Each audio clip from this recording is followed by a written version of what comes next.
to another edition of Vulcan Sports Wire on this beautiful April week we're having here in Western Pennsylvania. I'm Gary Smith, and joined, as always, the man who knows everything about Vulcan athletics, stats, and more, Mr. Matt Kiefer. Matt, how's everything going today?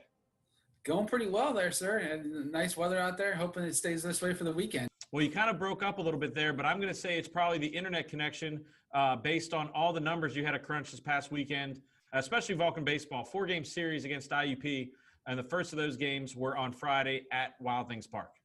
Yeah, it's a big set for the Vulcans. They've already faced IUP twice this year, so they had an idea going in terms of what IUP was going to be bringing to them. IUP has not had a successful season by any standards. They only came into the weekend with only one win, and they left the weekend with only one win. So for the Vulcans, nice to see they got double digits in every game. They were able to nurse the pen game 1, game 2, game 3. Then game 4, they were sort of debating what to do with the starter. They actually ended up using 2 relievers, Jackson Miller and Patrick Gumpto, because they were off all weekend and didn't pitch. But again, going back to game 1, game 2, Vulcans got the big lead in game 1, 6 runs in the first inning with Nick Riggle pitching. You feel really comfortable against almost any lineup you face in the PSAC with spotting Nick Riggle 6 runs. And for Nick, a great win there, a big milestone. I'm sure we'll talk about a little bit later on in the show. But game 2, Vulcans had a 1-0 lead in the first and then really erupted for 7 in the fourth. They take home a 14-4 victory. It was 14-0. Crimson Hawks added 4 runs late off relievers for the Vulcans in the top of the 7th. But again, game is really never in question once the Vulcans spotted that 7 runs in the 4th inning. And let's check out the action from this past Friday at Wild Things Park with the highlights from CUTV. That one line back up the middle. Oh, shortstop's got it. Over the first.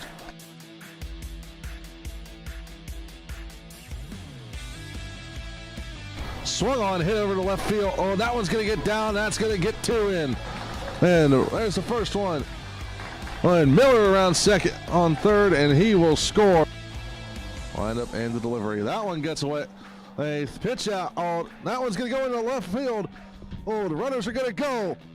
Oh, there's a throw to third. Safe. Wind up and the delivery. That one hit back up the middle. That's going to be trouble. Oh, 1 run comes in. Payoff pitch. Got him looking. That one hit it out in the left center field. It's going to be over the hit edge, and that's going to get down on for a base hit. That's going to be a double. Oh, they can't get it. Miller going over the third, and he'll be in there with a stand-up triple. That one hit over the short. That one's going to eat him up. That's going to get another run in for Cal U. Pitch. That one hit and over. What a catch! Over the first, double play! What a catch there by the second baseman, Jax Miller. Game. And he swings to the first pitch, and that one's hit hard down the left field line. And that one's out of here! Hammer down for the Vulcans, 11-3 the lead. David Lee on a solo shot.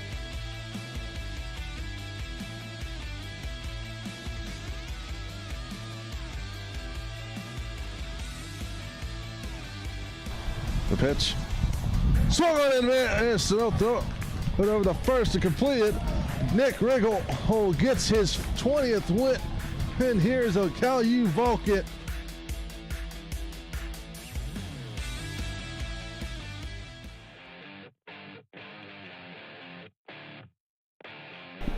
Looked at the bunt attempt going for second. Will he get there? No, he will not. Broski. Look at the hit. Great grab there from an inning hit. Able to get that first out of the inning. Someone was hit over to McCaskey, able to grab it for that second out of the inning. Great diving play there. That one's ripped out. Not the second baseman, not able to get that one. Pervisky will turn the corner. Will he get home in time? Yes, he will. As he connects on that one one's out to left field. Back toward the wall. Gone! Grand slam there for Jacob McCaskey. And just like that, It will now be a 7-0 lead here for Cal U.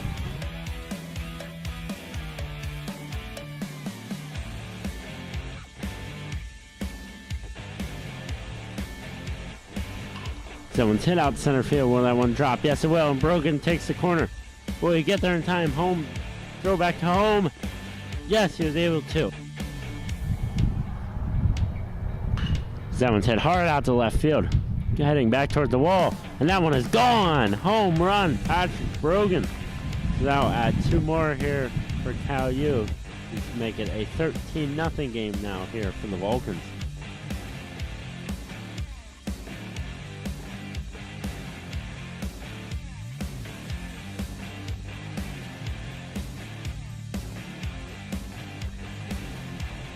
That one's tracking back towards the wall once again. And that one's gone there. So back-to-back home runs here for the Vulcans. Make this 14-0 now.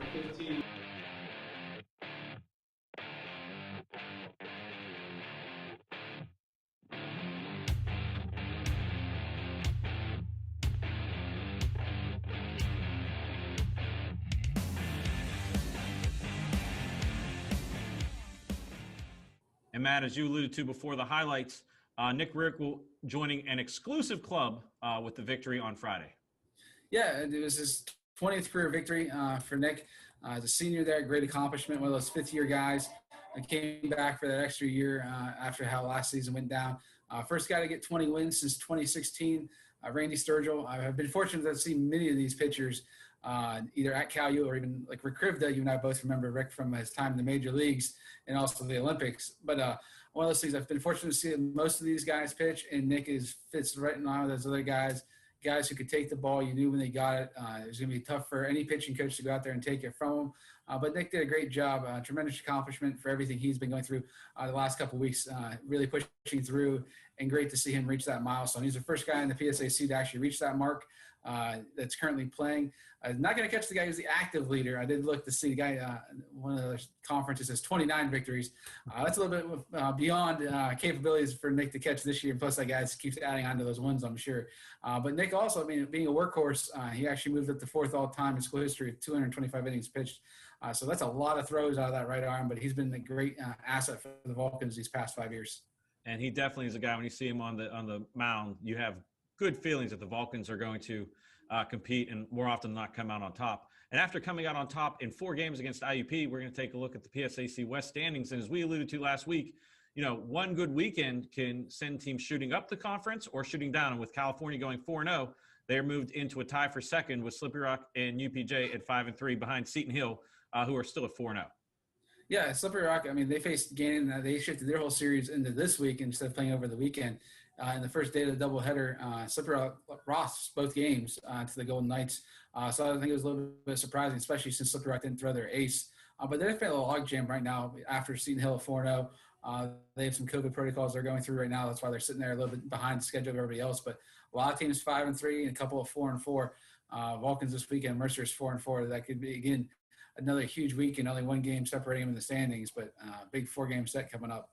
And the weather is getting warm, and the action's warming up as we're getting down to the it's hard to believe we're coming down to almost the final stretch of this season. So make sure to stay tuned with the baseball team in the standings. It's going to be a fun ride going into the beginning of summer and the end of the semester. But switching gears right now, as always, multiple teams are in action. Another team that was in action this past weekend up at Slippery Rock, the men's and women's track and field team competed in Slippery Rock, and they put up some good results. Yeah, on the men's side, again, some people improved their marks from the idea of where they've been earlier in the year. So that's one of those big things, just trying to improve your time. Avery Gisler is actually now in the top 5 in the PSAC in both the 400, 800 meter runs. So that's good to have him in multiple events there. And Jalen Cloud had a season best mark in the long jump. So anytime they can do these kind of things, they put themselves in position, because you need to be in that top 16 right now. Looking come conference championship for the PSAC. There's no really track standards to try to limit the amount of people at the conference meet this year. So you really got to be looking for that top 16. So on the men's side, and the women's side, again, Devon Franklin just keeps doing what she does every single weekend, seemingly winning the 100, putting up a nice time in the 200. This week, she actually put a season best time in the 100. It was wind aided a little bit. It was 11.95, but again, she still holds the top mark in the PSAC by almost by 0.2 of a second. So she's sitting comfortably at that spot, making the cut. And then Jaleesa Mackey won the 100-meter hurdles and set a PR in the 400-meter hurdles. So that's good for her to be able to reach those kind of marks there, keeping herself in the echelon of the top 16 mark. Looking here just in a couple of weeks, believe it or not. But we got a couple more trips up to Slippery Rock for the track team before we really get into the nitty-gritty going into the PSAC championships. And they're going to be able to get up to Slippery Rock's stadium and track probably in their sleep because, like you said, they make a few trips up of I-79 this season. Now, switching gears, this past Saturday, on a gorgeous Saturday afternoon, that was a great day to get out and do stuff outside. The Vulcan tennis team had a home meet, a senior meet, and a lot of milestones and fell and a good result for the tennis team. Yeah, again, the Vulcans haven't been at home a whole lot the last couple of years because last fall they were exclusively on the road, and this year they had a couple here at home, but got a victory, 7-0 victory over Clarion. It's the first win for the Vulcans in almost 2 calendar years. April 6, 2019 was the last one. It also was the first victory for the second-year head coach, Anita Onifer, who was with the program last fall, had some dual matches, but again, their season really got stopped before it could really get started last year. I know she'd be confident in saying that streak would have hopefully snapped last year if they had been able to have a full season, but it just couldn't happen.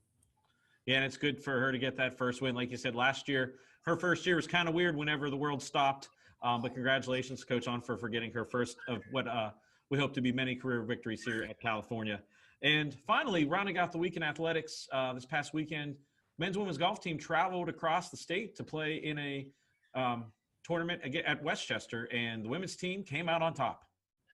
Yeah, it was nice to see the Vulcans get that first tournament title since April 2017. It's one of those things, the roster is composed a lot differently than it was back then. A lot more domestic players in terms of the roster.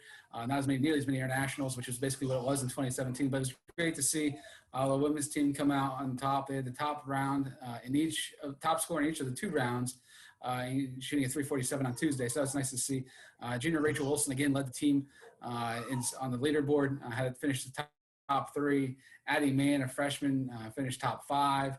And then you have Jacqueline Smith and Hallie Harrington getting top 10 finishes for the Vulcans. So being a golfer, you definitely know the idea of how if you can bunch at the top of those, your top 4 or 5 golfers in the top 10, you definitely have a nice, strong chance of coming out on top there. And they had an 11-stroke lead over the Golden Rams. And it was a nice preview event for the women's team and the men's team, for that matter, because, again, they had about 8 or 9 teams at the tournament, and the majority, I think all but one, were PSAC teams, and those are going to be teams they see this weekend out in Hershey come conference championships. And, yeah, it's hard to believe that the championships are coming on. We're going to touch on those in just a few minutes. But first, we have a few housekeeping items to go through as we wrap a bow on this past weekend. First, PSAC Athlete of the Week in California on the baseball side. Proud to get the PSAC Athlete of the Week. Yeah, this past weekend, Patrick Brogan was a big catalyst for the offense. He scored, again, over 40 runs in the series with IUP. You're definitely putting up numbers as an offense. He moved in the cleanup spot, starting in right field, just like he does every single week. He hit 467 for the week, had 7 RBI, 5 runs scored, so it's great numbers there. Had an RBI in every single game, so every game he was contributing on the scoreboard. I made a nice diving catch in the weekend as well. So nice to see Brogan going back into what he's capable of doing. He ranked second on the team in RBI and runs scored this year and on base percentage. So he's got 4 homers. Vulcans hit 6 homers, I think, in the series against the Crimson Hawks. So definitely was using the long ball a little bit. But, again, we were out of Washington, and we can definitely attest the wind was blowing pretty good this weekend. It helps out. Never hurts when it blows out. But some of those are still going over the fence regardless if that wind is blowing or not. And I tell you what, the conference office could almost have given this based on the sound of his bat because, as you said, Friday, everything he connected with sounded different. And you can just – if you see enough baseball games, you can tell when that sound – when a player is getting really locked in and shooting him out there. And like you said, there was the lumber company was open for business this weekend for the Vulcans. But now moving on to the Vulcans of the week, and Patrick Brogan makes it easy on the men's side. Yeah, again, one of those things helps out there when you get that chosen by the conference office as a top leader. in your sport, you're definitely going to be in the front runner. Again, using that new OPS plus 1262, it's a great number from your cleanup hitter, and getting the 4 victories in conference play again. I definitely try to weigh the idea of uniqueness and the idea of it doesn't really happen very often. You get a 4-game sweep in baseball or and even softball for that matter, but trying to reward athletes for performances maybe that might not be their usual or doing something unique as a whole. So Patrick was our option, was our choice this week. Again, still counts as an actual win for her and her doubles partner, just not the team because of how doubles points work. Now being only 1 point awarded for doubles play rather than 3 separate ones. But she had 3 total wins this week and helped again the Vulcans pick up their first win in a match since April 2019. And these are picked on Tuesdays, so it kind of is the idea of golf. Definitely is in the club leader in the clubhouse, using the exact golf term there. Going into next week already with Rachel Wills helping the team finish first.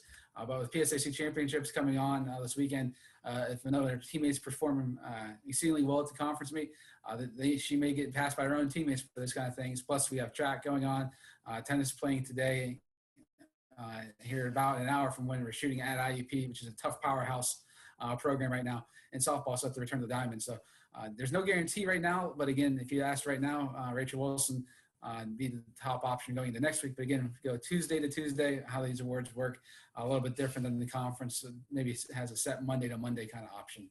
I tell you what, you have a perfect segue there going into the schedule coming up this week. As you said, as we're shooting this, the women's tennis team will be playing at IUP today, and you can check out KyleVulcans.com for the recap when the event is done. So to the future people watching this, enjoy Matt's writing. But this weekend, a lot of events. I'm looking on the schedule: 6 on Saturday, 6 on Friday, 7 on Saturday, for a total of 13 events. But we'll start with the first one on the list. Men's and women's golf are going to be playing for conference championships this weekend.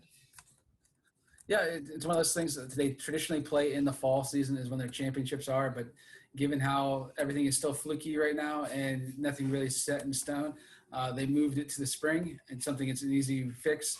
Both teams are playing at the Hershey Country Club, the East Course. It's a site that's familiar to most of the teams there, but again, the Vulcans are so young on the rosters. They'll be many of their first times playing the course, but it only helps them out because, again, in October, Lord willing, everything continues on track. They could be right back there again playing the championships for next year on the exact same course. So it only helps you playing it now. Great to see what kind of momentum they can get from this to really springboard into next year. But both teams will still have a meet after this. It's just because how the schedules work, trying to get as much action as possible since they have a fall season. There'll be some times they'll play after the championships, which typically wouldn't be the case because it's normally your capstone of the fall season. But for right now, women's and men's golf, looking to see what they can do. Men's golf, IUP is going to be the favorite again, year in and year out at the conference meet. It's just what they do. People are used to seeing them dominate in basketball and football and tennis and one of those programs. But I don't think a lot of people realize how good they are on the men's golf side. They are basically what Westchester is on the swimming side, being just that team that you just can't dethrone. They've been doing it for over a decade strong. On the women's side, a little bit more mix there. Millersville is a great golfer who's won the last 2 tournaments the Vulcans have played in. Gannon's won titles in the past. Kutztown's been up there. So it's going to be a lot more open field, I guess you could say, sort of like the Masters this weekend. There's some options, but there's really no prohibitive favorite in terms of without Tiger playing like Tiger or Spieth doing what Spieth normally does and DJ playing like he does. So I think in Hershey, you're going to see on the women's side a good field overall, seeing how everybody plays. But again, Millersville's individual golfer might be the favorite there. But on the men's side, look to IUP. And good luck to all the competitors this weekend. It's anytime you see those letters, PSAC and Conference Championship, the competition ramps up a little bit more for a conference championship on the line. So good luck, and hopefully some of the Vulcans can bring home some accolades for them. Now moving on, baseball and softball get to tangle with the Mercyhurst Lakers on Friday and Saturday. And always interesting when playing Mercyhurst in either baseball or softball. Yeah, baseball is one of the things the Lakers have won the last 2 regional titles when there's been a regional championship. It is a program built for over a decade since they've been in the PSAC as being the best pitching in the region, some of the best in the country. They've had numerous pitchers get drafted. They basically had a lockdown. No matter who it is, gets the PSAC Pitcher of the Year award. So it's one of those things you're going to have to – runs are going to be at a premium in this entire weekend for baseball. You get 5 runs in the game, you are probably sitting pretty good, and you'll be ecstatic because Mercyhurst doesn't typically give up runs. In terms of where Seton Hill and Slippery Rock are more offensive minded, Mercyhurst is definitely more pitching heavy, and they have so many weapons to go through in their bullpen. They have people who pitch midweeks that would be all conference if they played at a different team in the league. So that's just how deep their pitching goes. In softball, it's one of those things. Coach Burton always said for years that they have some of the best individual talent. It's just trying to figure out, you never know what you're going to face. They have some players in the lineup that can always do damage. You just wonder, again, for the Vulcans, they've been off for a week, so getting back into the action, you hope to be relatively sharp come Friday. But again, it's going to be a challenge facing the Lakers in the softball field. And CTV will have you covered this weekend. We'll be at the softball game doubleheader on Friday, so you can watch that live on CTV Sports 1 or also on the PSA Seat Network. And you can link through that through KyleVulcans.com. And then Saturday we'll be out at Wild Things Park. And hopefully we'll get a weekend at Wild Things Park without 70-mile-an-hour winds. Yeah, and good news for the fans who come to Wild Things Park. There is no restriction on capacity. Not that we ever pushed it, but the capacity is now 1,000. So I don't know if we're going to pack Wild Things Park with 1,000 people at any point in the rest of the year. But again, that and some other features of Wild Things Park will be addressed and upgraded here going into the weekend there for those who attend the games and want to check out the Vulcans. And also this weekend, tennis is making the short trip over to Greensburg playing Seton Hill on Saturday. So there's another one of those options there for teams trying to see how they continue on the rest of their season. Yeah, and good luck to tennis on the road this weekend in Greensburg. But, yeah, Matt, let's pack the park against Mercyhurst this Saturday. And let's pack Lilyfield.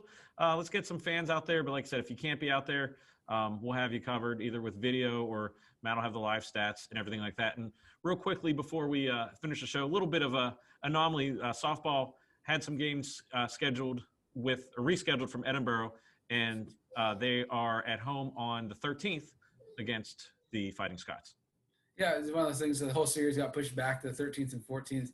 Edinburgh, before this week, they entered 10 games back on their schedule of games to make up. So the Vulcans, up until then, had been doing really well, keeping on schedule, keeping it so everything sits in the standings correctly. So you're not going to get backlogged in a week. Because there are some teams that are playing 8-10 games in a week. And I don't care how good your pitching is, how deep it is. Baseball or softball, you can't play 8 to 10 games and expect to be ready and be crisp and effective later in the week. So they got 6 games scheduled next week. Hope to see how they do. But again, you got 4 this week and you got to take care of first. Well, let's take care of this weekend first. And that puts a ribbon on this week's edition of Vulcan Sports Wire. But before we go, I always like to ask Matt an off-the-wall question. This week, since there's a lot going on in the world of sports, we're going to have a special 2-for edition. First, we're going to go with golf. This week is Masters Week. And, Matt, I also know you enjoy video games as much as I do. The announcement today, as we're shooting it, is that EA Sports will be entering the golf arena again, and they will be partnering with the Masters and possibly all 4 majors for a game that will be out before next year's Masters. Thoughts? Again, it's one of those things you have to – if you have a golf game, you have to have the Masters on it. You have to have the course. Everybody knows the course.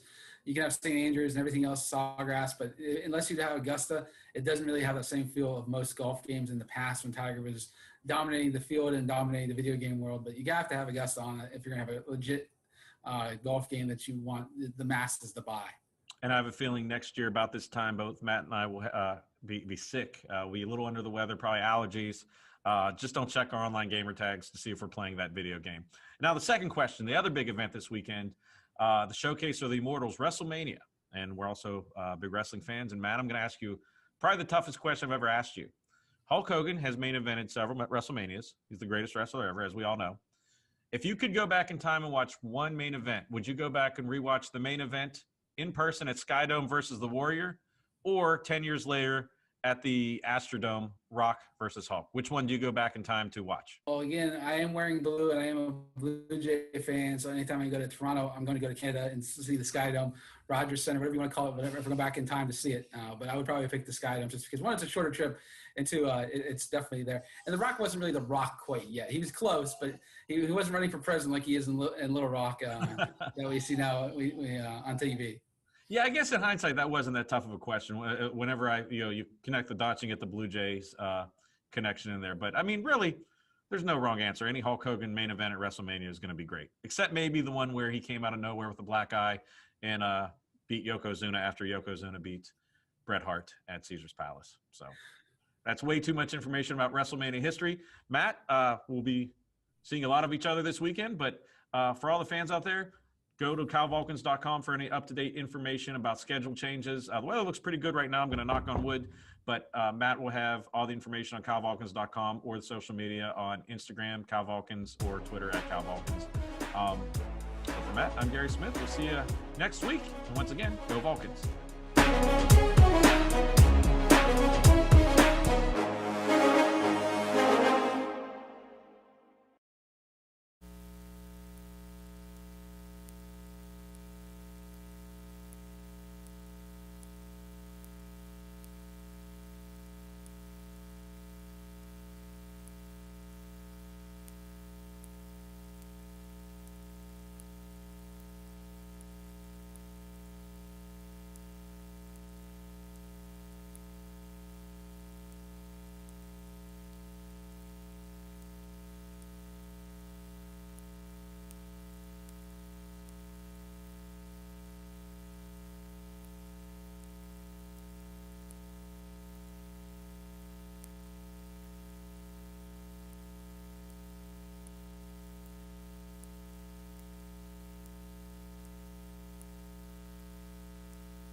And hello and welcome to Wild Things Park in Washington, Pennsylvania for today's PSAC doubleheader between the California Vulcans, who come into this game 15-7 overall, 6-4 in the PSAC West, and the Mercyhurst Lakers 14-8 overall, 5-5 in the PSAC West.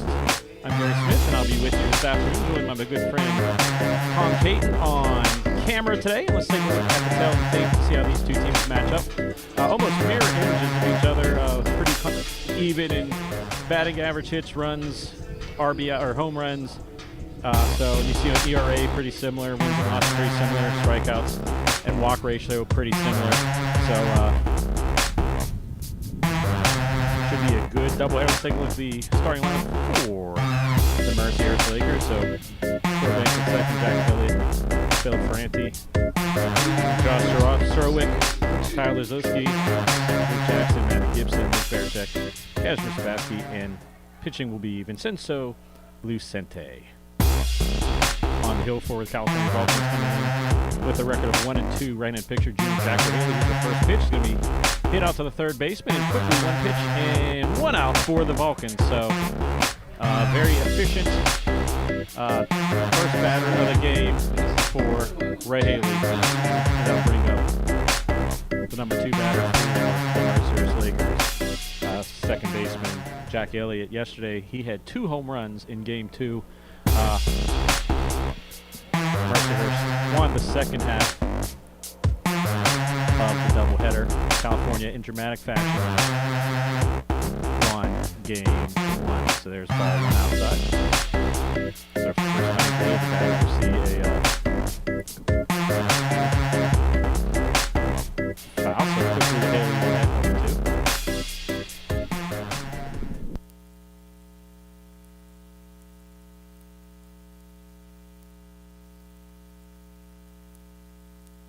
Right. 0-2 pitch for Rahaley. Wastes one in the dirt, and that's actually going to say, they're going to say it hit Elliott in the foot, so he will get the free trip to first base, and second batter of the game is on base for the Lakers. Now coming up, number 3 batter for the Lakers, Philip Ferranti. He's a senior. Left-handed bat.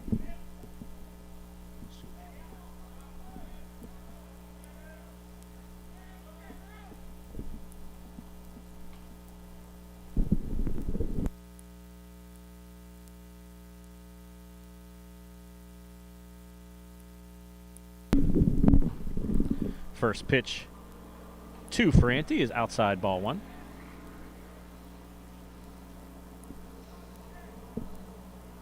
Runner on first, taking a little bit of a lead, being held on. Second pitch is a high foul ball down the right side. That will be well out of play, evening the count at 1-1. So coming into the game, pitcher Zach Rahaley for the Vulcans junior, ERA of 5.93, 1-2 is his record, 6th appearance. This will be his 7th, and he has started 4 games, this being his 5th start of the year. So he's even count, 1-1. Pitch high and inside, ball 2.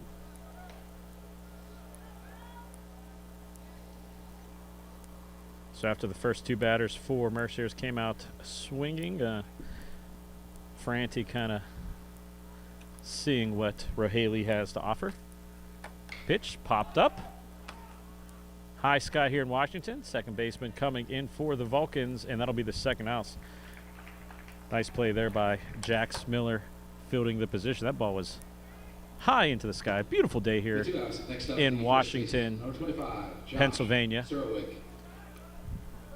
Not a cloud to be seen, and sometimes those are the hardest days to play fly balls. There's nothing to judge it off of, but Miller did a good job. Now they'll bring up the cleanup hitter, Josh Sorowick for the Lakers, left-handed batter.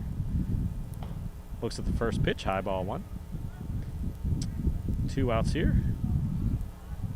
Welcome once again if you're just joining us. Glad you're spending the afternoon here on CUTV Sports 1 and Stretch Internet for this PSAC doubleheader. Throw back to first base, and runner gets back. So that's Jack Elliott at first. He reached by way of a clipped toenail. Ball low in the dirt, caught his foot. Looks like he's teasing. We've seen Stewart gun out a number of runners so far this year, so we'll see if they send him. Second pitch is inside, ball 2. Definitely want to tread lightly to the middle part of this Mercyhurst lineup, but they have some power coming into this game. They are swinging for the fences, and that time Serwick did swing for the fences, got nothing but air, so that'll be strike one. So that runs the count to 2-1. Wind, if there is much, is blowing left to right, so it would be favoring a left-handed batter. 2-1 pitch is fouled back, so evens the count at 2-2. 2-2, 2 outs. Top of the first. Runner on first. We'll see if O'Haley can get out of this top of the first with no damage. Here's the pitch.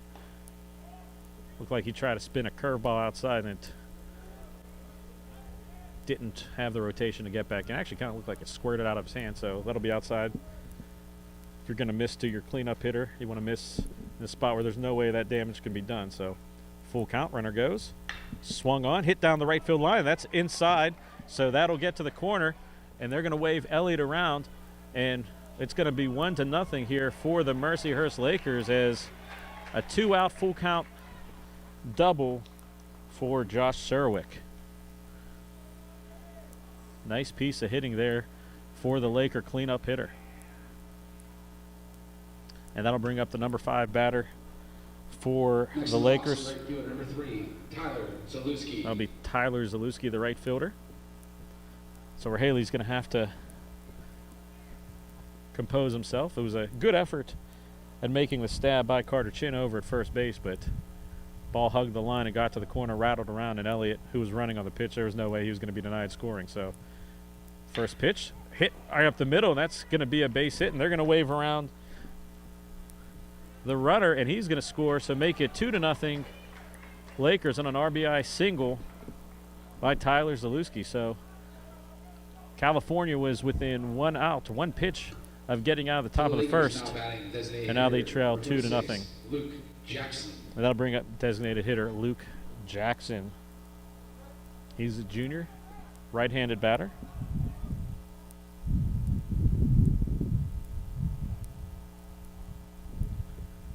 O'Haley's pitch slapped into right field, and that'll be another base hit. So 3 straight base hits. Runner chugging on, and he's going to get to third, so there's going to be runners on first and third as the throw was cut off. And it looks like Mercyhurst has really seen some scouting. They're looking at swinging early. All the batters, we haven't seen more than 5 pitches to any batter yet. And that'll bring up the catcher. Excuse me, that'll bring up, not the catcher, that'll bring up left fielder Matthew Gibson. Saw the catcher going out. I thought maybe he's taking off the tools of ignorance, but instead of just collecting the loose bat. So runners on first and third. Once again, California is within 1 pitch of getting out of the inning, and then 3 straight base hits. A double and 2 singles. Here's the pitch. Low ball 1. Guess that's a good way of keeping Mercyhurst from swinging on the first pitch. Just throw it out of the strike zone. So O'Haley sets. Runner on first gets a little bit of a lead. Don't think he'll be running. 1-0 pitch. Catches the outside corner for a strike. Nice off-speed pitch there by O'Haley. And again, second half of a back-to-back doubleheader should see some more offense. So 2-0 lead is not insurmountable, but you'd like to keep it at that in the top of the first. Here's the pitch. Swung on, hit deep down the left field line. If it stays fair, that is going to have the distance. No, it won't. It hangs up. That thing off the bat looked good, but it hung up in the wind. And a great play by Nick Serafino coming down. And the damage is minimized at 2-0. So Mercyhurst gets out to a 2-0 lead. But before the game, we had a chance to talk to assistant coach for the California Vulcans to kind of tell us what to expect in today's game, and also talk a little bit about the excitement that happened in game 1 yesterday. So here's assistant coach Joey Noro for the Vulcans. I mean, obviously the emotions were pretty huge with AP, a 6-year guy, coming in and having a big hit like that, and to kind of clinch that game late was pretty big for our team. Every game is its own kind of entity, so you just hope you get a good start and kind of roll from there. And thanks to Coach Noro for taking a few minutes out before this game. So California going into the bottom of the first, trailing. Like I said, a good good effort by left fielder Nick Serafino to get out of the inning. There's the California Vulcans lineup on the screen. A few changes from what we normally see. Anthony Venezia at shortstop. Carter Chin getting a rare start at first base. Jacob McCaskey, who's leading the Vulcans in every major offensive category, is batting third. He's playing third. Patrick Brogan, the right fielder. David Lee will be DHing today. Second baseman Jax Miller. Center fielder Aaron Pravisky, who won the game yesterday with the top of the 7th home run for the Vulcans. Nick Serafino and Justin Stewart, the catcher. So California getting set to take their wax here in the bottom of the first. So on the mound for the Lakers is Vincenzo Vicente. He's a right-handed senior. He's 2-1 coming into the game. His first pitch is low for a ball 1. On the season, Venezia's batting .308. He's started all 23 games of this season. Here's a pitch. Ground ball to shortstop will be fielded and thrown over to first, so 1 out. Good job from Sabazic to field his position, and that'll bring up Carter Chin, as we mentioned just a few seconds ago, making a rare and possibly his first start at first base. Talking beforehand with Sports Information Director Matt Kiefer, he could not recall off the top of his head if Chin had played first base for the Vulcans, but left-handed batter stepping in. Almost made a sparkling defensive play in the top of the first. There's the pitch. First pitch low, ball 1.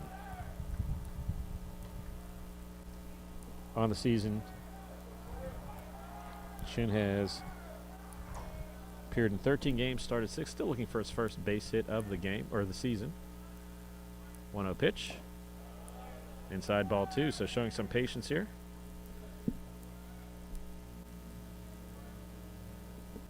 And this is the third and fourth game of a 4-game series. Yesterday, Cal and Mercyhurst did battle on the lakefront. 2-0 pitch. Carter Chin waits it out. If you watch some of the game on Stretch, saw there's some construction being done around the Mercyhurst baseball field and football field and soccer field. They all kind of share the same complex, so never know what you're going to see in the background of PSAC games. Yesterday was Bulldozers, and that's a 4-pitch watt for Carter Chin, and that'll get the Vulcans in business. And as we have seen for years, the California Vulcans love to run, so we'll see if anything is going to be in order.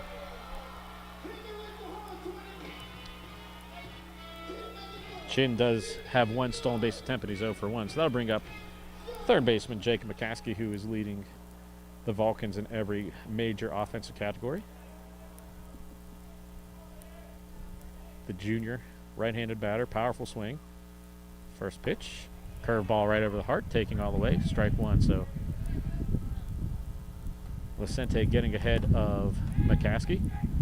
As we mentioned before for Mercyhurst, that middle part of the lineup is dangerous. This middle part of the Vulcan lineup is super dangerous. Throw over, Chin gets back. McCaskey, Brogan, Lee, and Miller, formidable 3, 4, and 5 hitter. The throw over, Chin almost gets caught napping, but a good job to get back. And once Loudon Connie can get back in the lineup, that'll be just a 4-batter mini murderer's row for the Vulcans. 0-1 pitch to McCaskey, wide outside. Good job of the catcher to stab that and keep Chin at first base.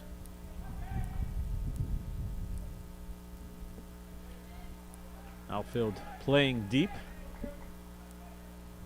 So there's a gentle breeze swirling a little bit. It looks like it's blowing back into the players right now. It's jumping in batting practice.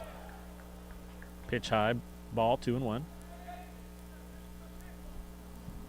First really good spring day out here for the Vulcans at Wild Things Park. About 75, 76 degrees, and you can feel that humidity starting to get in. Like I said, the ball was jumping in batting practice for both teams. 2-1. Pitch swung on, and healthy rip. It'll be knocked foul into the Vulcan bullpen. Evens the count at 2-2 for McCaskey. Just got ahead of that off-speed pitch and runs it right by assistant coach Joey Noro in the third base coaching box.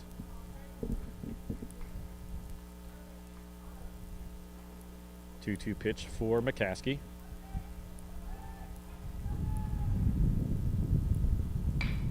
And swung and hit right back up the middle off the pitcher. Going to be a tough play at first, and he gets him by a step. And I tell you what, give Lucendi a lot of credit there. That's going to advance the runner, but that'll be the second out, and hit him pretty square on the hip. Calmly came over, fielded the ball, and went over, but you see the trainers and catcher and manager for Mercyhurst going out to check on Lucenti. It looks like he's going to wave everybody off. Seems okay. Like I said, the ball looked like kind of hit him in the left hip, knocked it down. So after all that, 2 outs, and that'll bring up for the Vulcans Patrick Brogan, right fielder. We've seen him have a solid season so far, batting .303. He has started every game this season, and has also had a number of very sterling outfield plays for the Vulcans. Pitch swung on and right back, knocked down to the first baseman, not going to be able to handle, and that's going to be a throw away, and that'll be an infield single for Patrick Brogan, and California gets something with 2 outs going here, a little 2-out magic, as that ball was knocked down by Lucenti, second straight batter, but that time squared it too far away from him, couldn't get a handle on it. And see if California can take advantage of the fortuitous bounces. That'll bring up sophomore designated hitter David Lee. And if you were watching our coverage last week against IUP, Lee hit a absolute cannon shot into the left field parking lot. And Vulcan fans would like to see that right-handed bat unleashed here. So runners on first and third, 2 outs. First pitch catches outside corner for a strike. So Lucenti doing a good job in this first inning, getting ahead of the Vulcan batsman. Crowd still filing in here at Wild Things Park. Beautiful afternoon. Pitch low and away. Good job by Ferrenti, the catcher, to keep the ball in front of him, because that, if it gets to the backstop, you better believe Coach Nora will be sending the runner get that first run. California trailing 2-0 here in the bottom of the first. Pitch high and outside, ball 2.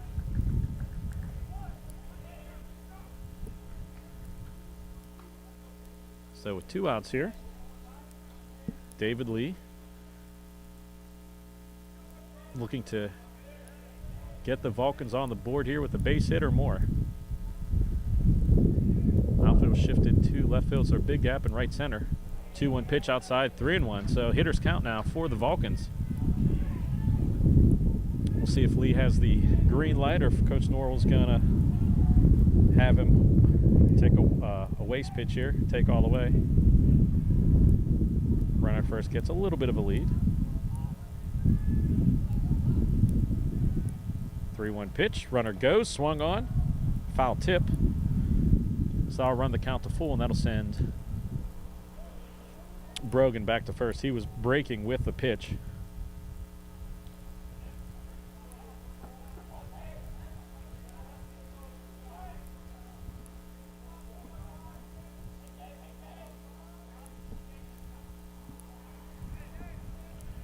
There's the full count. Runner moves and just misses the inside. Catcher tried to frame it, but that's going to load the bases up. Good job of David Lee not taking the bait.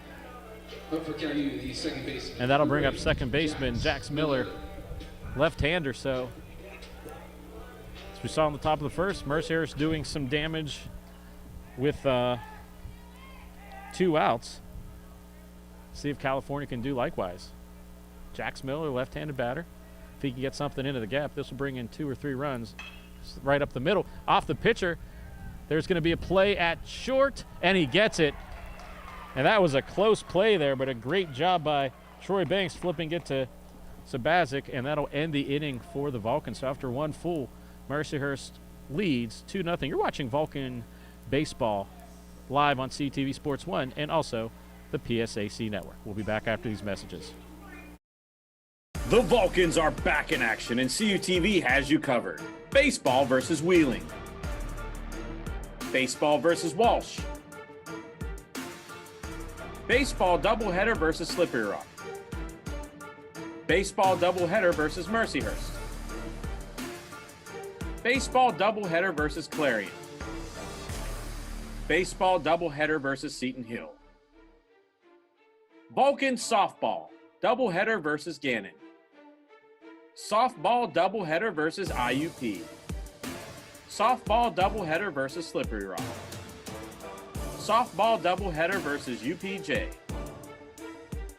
Softball doubleheader versus Seton Hill. Vulcan swimming dual meet versus St. Francis. Vulcan tennis match against Edinburgh. Follow all the action live on CUTV Sports 1. And for more information, check out calvulcans.com.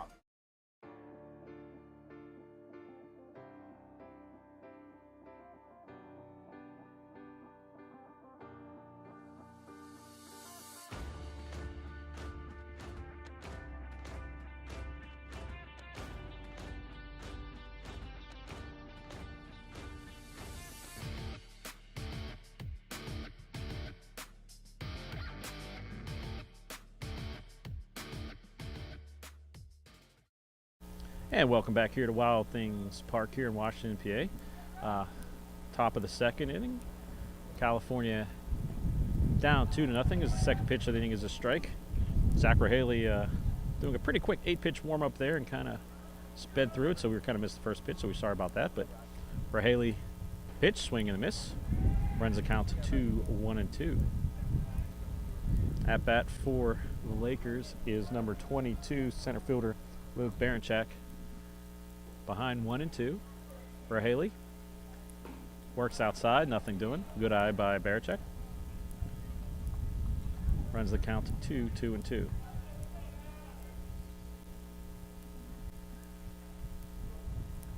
And there's a nice pitch. Haley freezes him, frozen rope curveball, and that'll sit down Baranchak for the first out of the second inning. Number 4, Kazimir Sabazic. That'll bring up Kazimir Sabazic, one of the best names in the PSAC. I'm going to like to say hi to one of the other best names in the PSAC, Mr. Colin Kirkwood, watching on mobile in the wilds of central Pennsylvania. Wish he were here right now with me and Tom, but he's enjoying the beautiful afternoon and also enjoying that first pitch strike by Haley. Sabazic, shortstop. Fouls one, out of play, over the third base bleachers. And quickly, it's 0-2. So Haley for the Vulcans definitely working fast on the mound. 0-2 pitch. Swung on, tapped towards first base, and will go out outside the line for a foul, so no harm on that foul. And they reset.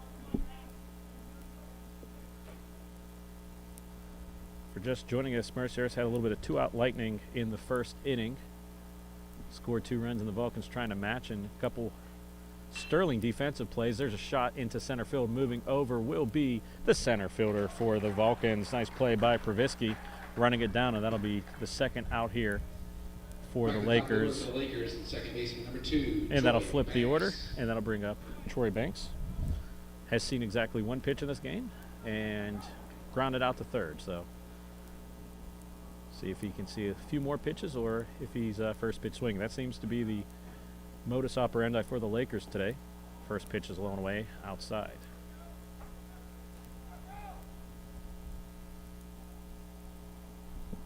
Top of the first, Banks, and as he pops it to left field, and that will be plenty of room for the left fielder Nick Serafino. So 1-2-3 go the Lakers here in the top of the second. So after 1.5, the Vulcans still trail 2-0. We'll be back after these messages. You're watching Vulcan Baseball on CTV Sports 1 and Stretch Internet.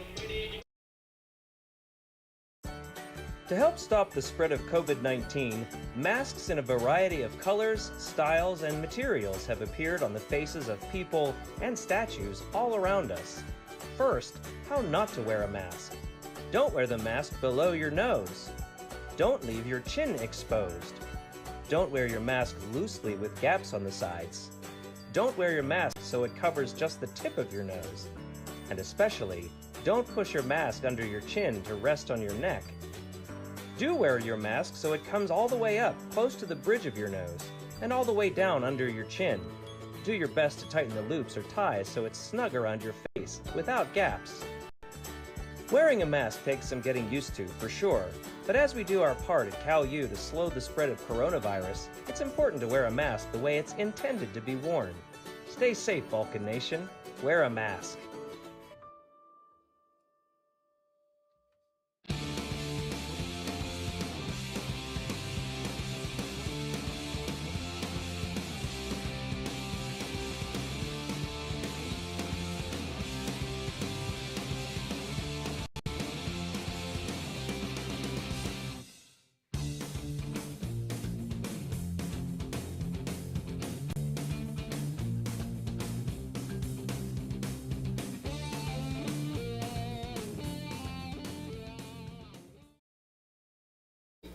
And welcome back to Wild Things Park here. California batting in the bottom second. Aaron Provisky coming up, the hero of Game 1 yesterday on the lakefront. Hit a 3-run bomb to pull the Vulcans ahead in the top of the 7th to earn that Game 1 victory. Mercyhurst fighting back in Game 2, but Provisky a hero.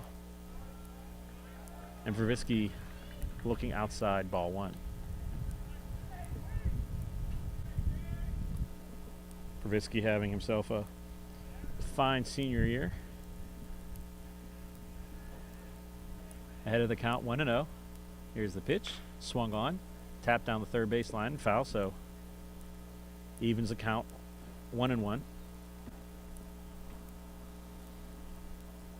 And the pitcher for Mercyhurst, Vincenzo Licenzi, trying to avoid having a play for a 4th straight play, and knocked 2 balls down, and then on the third out of the top or the bottom of the first, knocked it into the second baseman's hand for a fine play. 1-1 pitch, high ball 2, 2-1. So Provisky doing his best to be a good leadoff hitter for the rest of the team. Seeing some pitches. On deck will be left fielder Nick Serafino. Working out of the stretch is Lucente. Pitch inside. Provisky turns away, but that's going to catch the inside part of the plate for a strike. And I tell you what, that pitch had some stank on it. Is pure fastball inside. Evens the count at 2-2. Vicente, a big right-hander out there, so he can bring the heat, it appears. 2-2 pitch. Off speed in the dirt. Runs the count 2 full. So Provisky doing a great job of seeing pitches here in the top or the bottom of the second.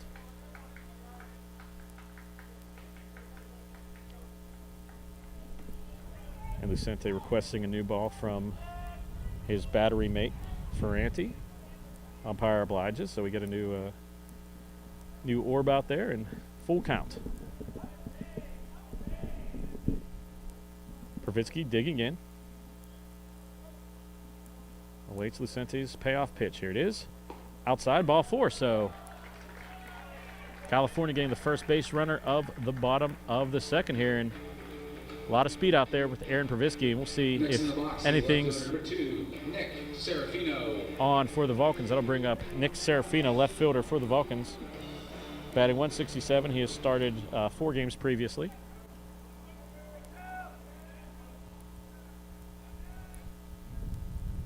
Provisky getting a little bit of a lead off at first. Pitch. Nice pitch on the outside, strike 1. Bottom third of the order here for the Vulcans. Provisky on first, Serafino, then Justin Stewart will be waiting in the on-deck circle. 0-1 pitch 2. As the runner moves, pitch outside, throw down to second base, and Provisky's in there with the stolen base. So on the ball, it's a count to even 1-1. And now the Vulcans have a runner in scoring position. And we'll see if Serafino can pick up his teammate out there at second.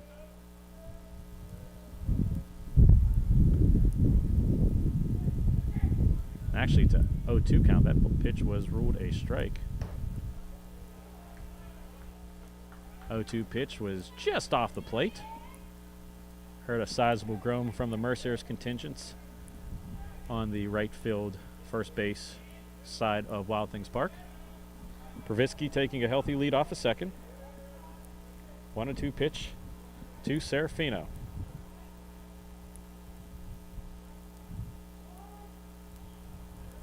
Now Serafino calls times back out as Lucente playing a little bit of mind games, just holding the ball. Good job of Serafino to back out and reset and take the 1-2 pitch on his own terms. And there's going to be a balk, and that'll send that'll send Provisky to third. As Lucente kind of turned around, he was on the rubber and did not step off, so that'll put a runner at third. So California having a good chance to get that runner home from third with no outs in the bottom of the second. Here's the 1-2 pitch. Goes to the backstop. It's going to bounce straight back, and that's going to get a run home for the Vulcans on a wild pitch. It'll go to the backstop. It bounced over the catcher's head, almost getting back to Lucente, but nothing doing. The Vulcans will get on the board. 2-1. So a wacky series of plays there. Stolen base, balk, and then a wild pitch will score Aaron Provisky. The Vulcans get back within one. 2-2 is the count.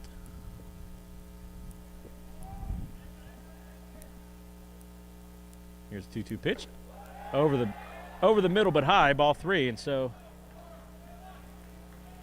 good job of fighting back as Serafino's behind in the count. Now he works it back to full. Although the board still says 2-2. I think it's 3-2. Here's the pitch swung on, and it doesn't matter because that's the third strike. And Lucente, being pretty tough out there for the Lakers, gets a strikeout for the first out of the inning. So that'll bring up the number 9 hitter for the California Vulcans. That'll be the catcher, Justin Stewart. Stewart batting .286 on the season. He has started 20 of the 21 games he has appeared in. 9 RBIs and no home runs. So he does have a little bit of pop in the bat, but just hasn't been able to get one over the fences here. So it'd be a great time to do so. First pitch goes to the backstop, ball 1.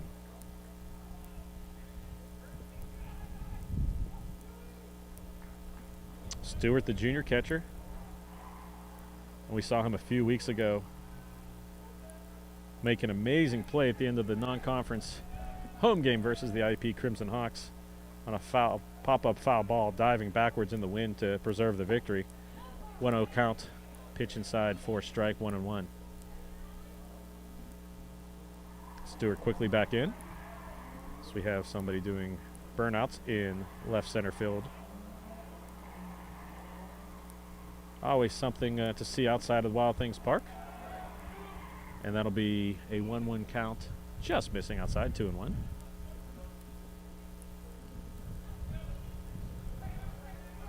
Stewart stepping back in as all that nonsense is done outside of the outfield. There's the pitch, swung on and shot to right field. That's going to be a tough play, and it's going to get by the right fielders. That's going to be extra bases for Stewart. Ball hits off the fence, and it gets away from the right fielder. Stewart chugging in for 3, and Noro is going to hold him at third. So give it up for Justin Stewart with a big triple, hustling all the way. And that gets the Vulcans another runner in scoring position here as that flips the lineup over. And that'll bring up Anthony Venezia with a duck on the pond out there. As Party on Fifth Ave plays right now as his walk-up music, and you'd like nothing more to have a little bit of party on Route 70 here. As infield is drawn in a little bit for the Lakers. Venezia 0-1 in the ball game. There's a timeout as Lucente stares him down. Venezia steps back out. Now steps back in. I tell you what, that triple energized the Vulcan dugout. They're all up and on the rail. First pitch looking, strike 1. Venezia over the 300 mark coming into this game, coming in at 308. Had 8 RBIs, looking for number 9. There's the pitch. Tapped down the third base line, and that'll be foul. So quickly behind 0-2 is Venezia. So these are the moments in a long 4-game series, weekend series, that can make or break a game. You know, Mercyhurst came out getting 2 on 2 outs in the top of the first. Now California fighting back, has a chance with only 1 out in the bottom of the second to tie it even, or bring it even, as the 0-2 pitch was taken inside a ball one. Venetia asking for some clarification from the umpire. Venetia steps back in, steps out. Not sure what the conversation is. I think he was getting clarification on the count as the scoreboard was a little off there. 1-2 pitch. Once again, Lucente, the long, labored stretch. Here's the pitch. Outside, and that almost gets to the backstop as Ferranti doing a great job of keeping it. And he's already been on his toes a lot in this game. We're only an inning and a third in. First run for the Vulcans was scored on a wild pitch. 2-2 the count now for Venetia. Venetia awaits the pitch. Swung on, shot down, and that's going to get foul. And that's going to hit the ticket office here at Wild Things Park.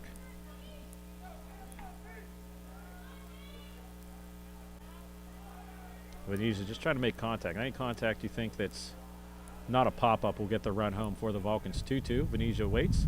Pitch in the dirt outside. Knocked down, and that's the full count. So California doing a great job in this bottom of the second, forcing Lucente to throw pitches, as Venetia was not going to be fooled with that one low and away. So 3-2. Sante looking in, payoff pitch.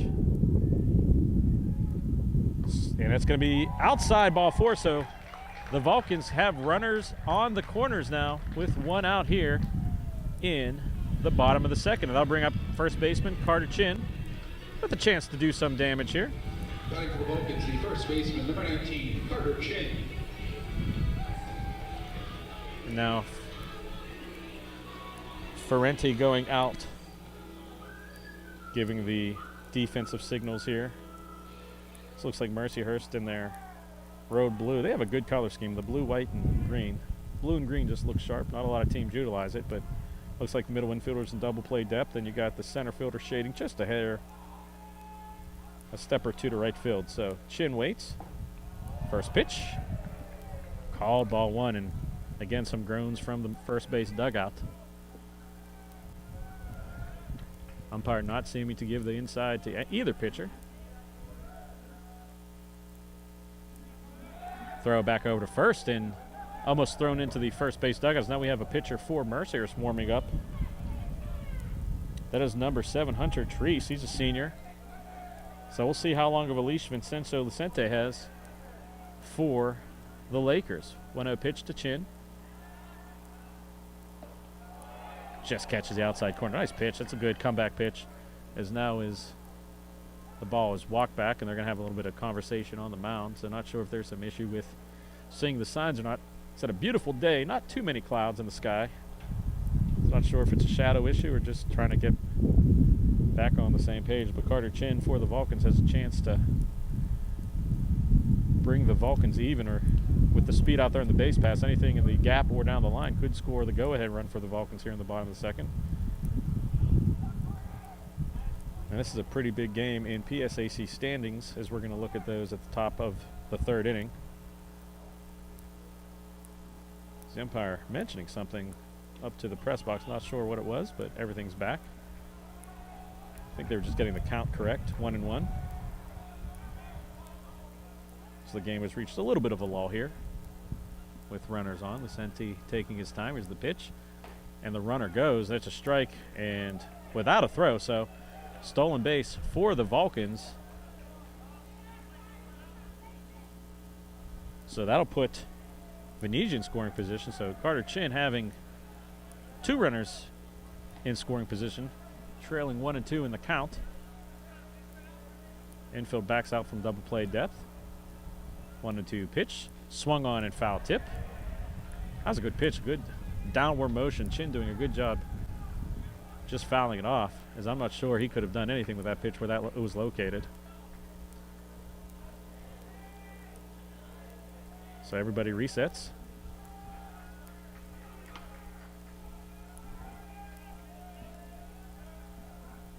One-two pitch.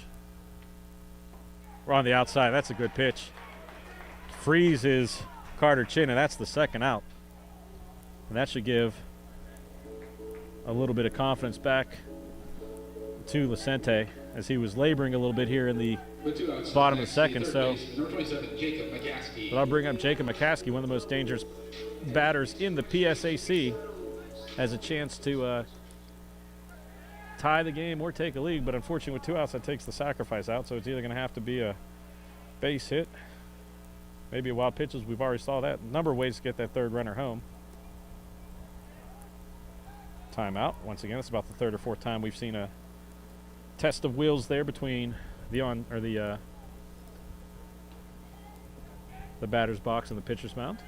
McCaskey steps back in. Key moment here early in game 1 of this doubleheader. Here's the pitch. Swung on. That's hit to center field. Back goes the center fielder. Will he have a play? It's over the head. So McCaskey's going to bring home 2 with extra bases. McCaskey digging. He's going to hold up at second, and Jake McCaskey will get the Vulcans a 3-2 lead with a 2-out double. And a great job there by Jake McCaskey to get the Vulcans back on top. And that'll bring up Patrick Brogan with a chance to switch places with McCaskey. So 3-2 in the bottom of the second. California making Mercyhurst pay for a walk and a couple extra base hits. As I mentioned at the top of the first, middle part of this Vulcan order is dangerous. Here's the pitch. Inside, missing, ball 1.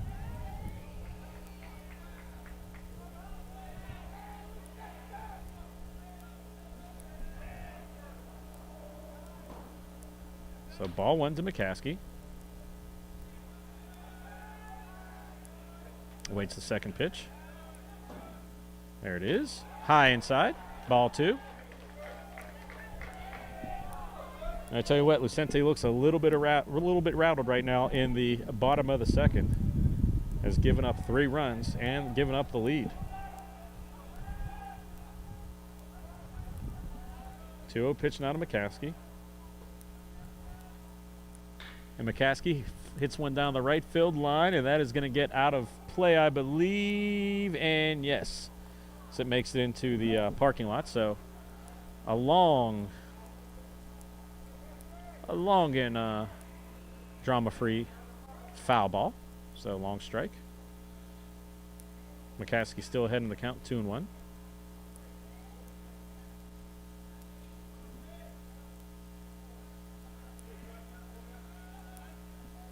Would like nothing more than to see this coming back in. Excuse me, Brogan now. He's ahead 3-1. Brogan at the plate, McCaskey at second. Doing several things, just read wrong on the line there. So Brogan with some pop in his bat. Hitters count, 3-1. They try and pick him off. He gets back. Throw was there, but McCaskey doing a good job getting back in time to stay alive at second. That was a bold move, as we've already seen Lucente be called for 1 balk in this game. That led directly to a Vulcan run earlier this inning. There's the pitch, 3-1, and that's a ball 4. So send Brogan up to first base, and now the Vulcans have 2 on with 2 outs. And that will bring up designated hitter David Lee. As now there's going to be a conference at the mound. Hunter Treese has been warming up for the Lakers, and I believe that they're going to make a switch. So Vincenzo Lucente only going to be able to get through 1 2/3 here, and they're going to make a move. So we're going to take an early break here as there's a pitching change. So you're watching Vulcan baseball. We're still in the bottom of the second inning, but the Vulcans are leading 3-2. We'll be back after this pitching change. You're watching Vulcans baseball right here on CTV Sports 1 and the PSAC Network. South Union Township has taken another large step to expand our recreation program by planning the construction of a new indoor sports complex. We have outgrown the existing recreation center, and it is now time to broaden our recreation horizon and address the community's recreation needs. Part of our strategy to help fund this project is to establish an annual charity golf tournament that will serve as a funding source. We would appreciate your help by joining us on Saturday, May 8th, 2021 as a participating golfer, or become an important tournament sponsor by choosing from a variety of sponsorships, or as an alternative, make a cash donation. All funds received will be used to construct the new indoor sports complex, which will feature a new synthetic turf, activity rooms, exercise equipment, full concession stand, locker rooms, and much more. And of course, all contributions are tax deductible. For more information, please call 724-366-9591 or register online at www.southuniontwp.com. Registration for the golf tournament begins at 12 p.m. with a shotgun start at 1, with a free hot dog at the turn. Fees are $100 per person or $400 per foursome. And again, the charity golf tournament on May 8th, 2021 at the Uniontown Country Club.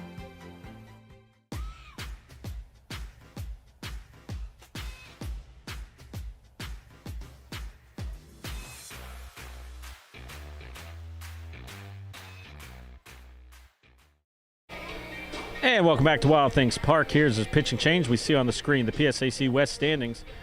Seton Hill out ahead of the pack, 4-0, 12-0 overall. Then Pitt, Johnstown, Slippery Rock, Caillou again, and Mercyhurst all in a logjam. So that's why this four-game series between the Lakers and the Vulcans are so important. Some playoff positioning. I know we have a few more weeks before we have to think about PSAC playoffs, but every game is so important here in the PSAC. So new pitcher for the Lakers will be Hunter Treacy. He's a senior right-hander. He comes in with a runner on first and second, and the batter, David Lee, the DH for the Vulcans, has some prodigious power from the left or the right side of the plate into left field. Although the outfielder is shading him pretty much straight up. Treacy's first pitch is a ball.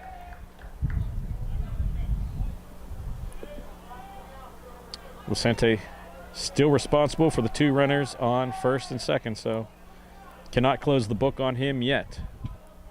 Treacy looks in out of the stretch. 1-0 pitch, hit high into center field.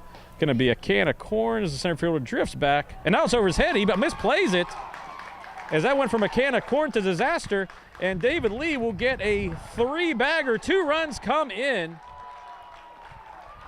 and just like that, the Vulcans are leading by the score of 5-2. Now batting the second baseman, number 8, Jax. And that'll bring up Jax Miller. And I tell you what, I do not know what happened to the center fielder there, Luke Baranchik. Looked like he had a beat on it, and the ball landed about 15 feet behind him and give 3 bags to David Lee. 2 runs come in, and the Vulcans have exploded for 5 runs here in the bottom of the second inning. Miller, first pitch swinging, shoots it out in the direction of the W&J baseball field for a ringing strike 1. So California has scored 4 runs with 2 outs here in the bottom of the second. 1-0, 0-1 pitch in the dirt. Evens the count at 1-1. And that saved another run as we've seen the catcher for Mercyhurst, Philip Ferenti, the senior, really getting a workout back there. So if that gets by, you better believe David Lee will be charging down that third base line. He has some power and speed, a good combination out of the sophomore DH for the Vulcans. 1-1 pitch.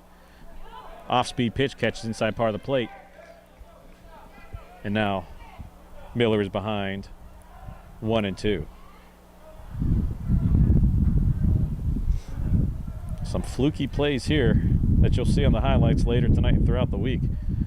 Pitch hit to right field, pop up. Second baseman is actually going to go out and make the catch, and that will now finish the inning, but not before the California Vulcans bring home 5 in the bottom of the second and take a lead here at Wild Things Park. We'll be back for the top of the third right after these messages. You're watching Vulcan Baseball on CUTV Sports 1 and the PSAC Network.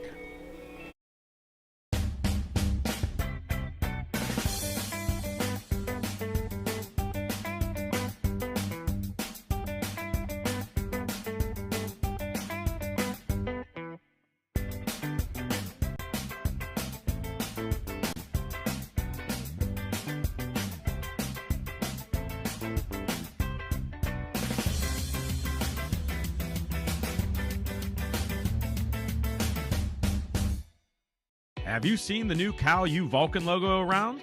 Have you wondered where to get gear featuring it? Then go to calvulcans.com and click shop. Log on and browse a full selection of men's shirts, women's shirts, pullovers, hoodies, and more.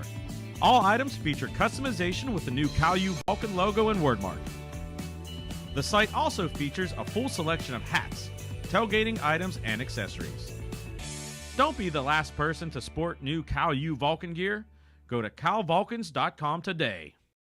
Pride and passion drives the Pennsylvania State Athletic Conference. From 55 NCAA championship teams, 294 individual national champs, and counting. Who's next? Make the PSAC yours. PSAC Proud is winning in athletics and in the classroom. Over 3,100 PSAC student athletes are honored as scholar athletes. It's a perfect mix of athletics and academics. It's time to make the PSAC yours. And welcome back to Wild Things Park. Elliott in the batter's box for Mercyhurst and fouls off the first pitch.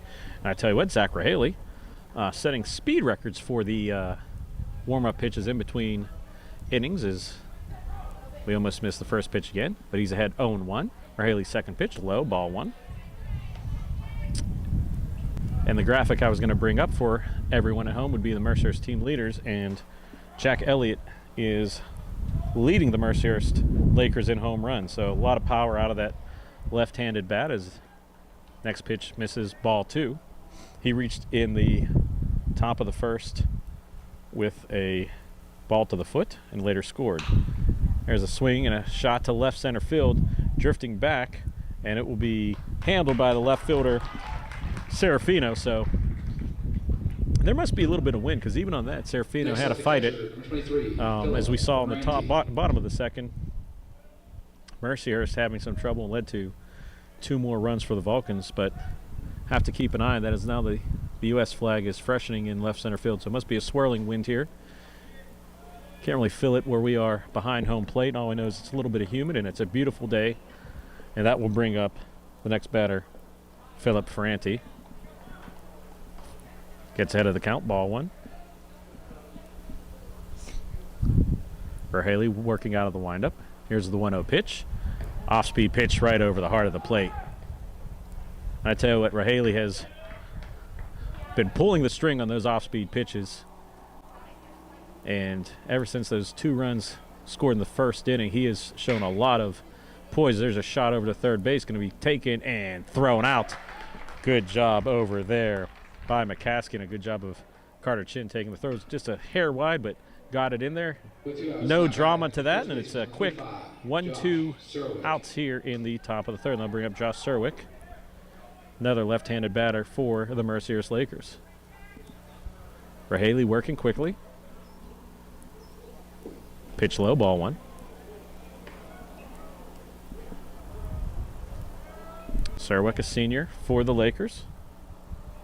Middle of this lineup for Mercyhurst did some damage as there's a strike. Nice off-speed pitch catching the inside corner of the plate. We saw the middle of this lineup, both lineups really, doing some damage in this game. Mercyhurst in the first inning, California in the bottom of the second. Pitch way inside. Ball two. Rahaley would love to get a quick 1-2-3 inning and get those hot Vulcan bats right back up to the plate. And there's a shot to the right. That's going to be a tough play. Charging on a throw to first, and it's going to be away. And that's going to be an error. And that's going to be extra bases for Sariski. So I believe that's going to be on Carter Chin as the throw is a little low, but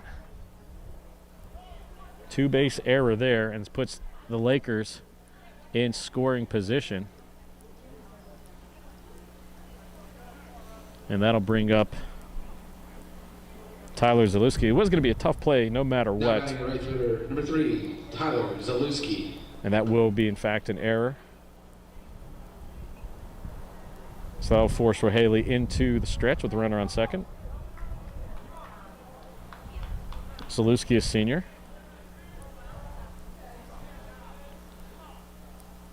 And with action resuming this year after the last season was missing players getting eligibility left, you're going to see a lot of seniors, a lot of freshmen on the teams, more than normal.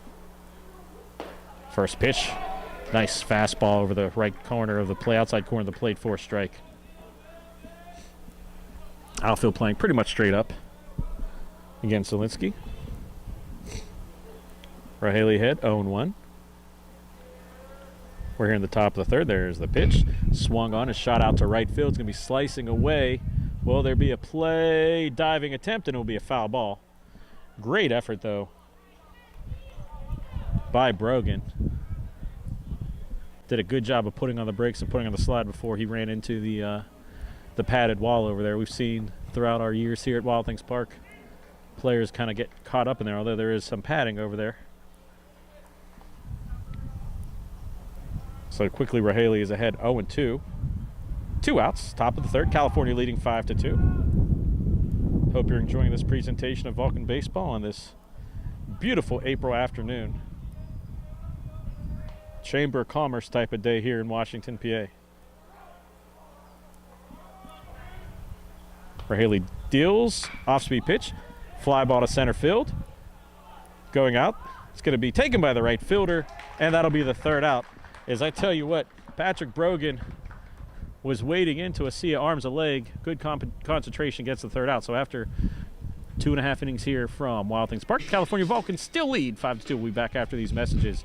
You're watching Vulcan Baseball here on the PSAC Network and CUTV Sports 1.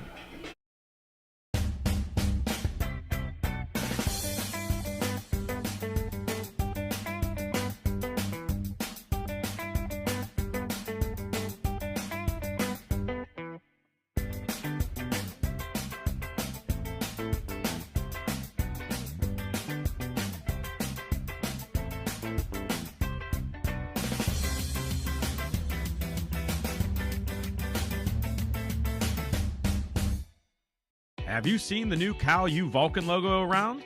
Have you wondered where to get gear featuring it? Then go to calvulcans.com and click shop. Log on and browse a full selection of men's shirts, women's shirts, pullovers, hoodies, and more.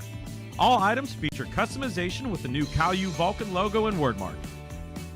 The site also features a full selection of hats, tailgating items, and accessories.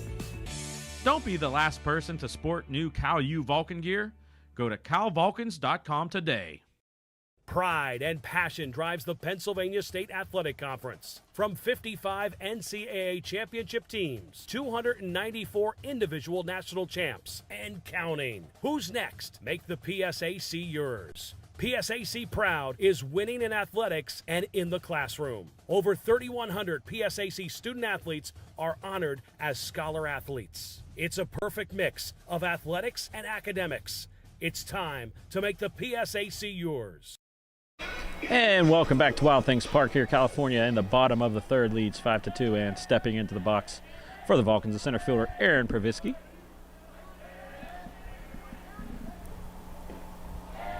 Pitch taken for ball one. Interesting fact about Pravisky that I found out last week from my mother. She taught him many moons ago in preschool, so don't know if he showed any talent for center field in preschool, but would have been around the early 2000s. So there's a shot right up the middle.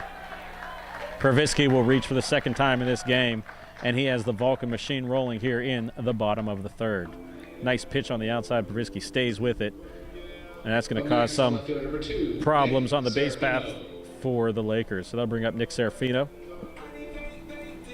left fielder.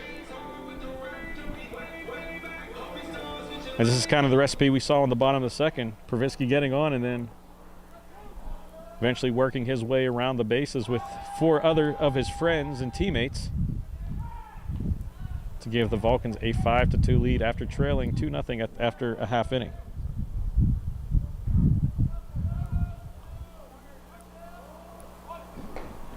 Throw over to first. Pravisky gets back as that pitch is going to miss low for a ball. So snap throw there by Ferranti.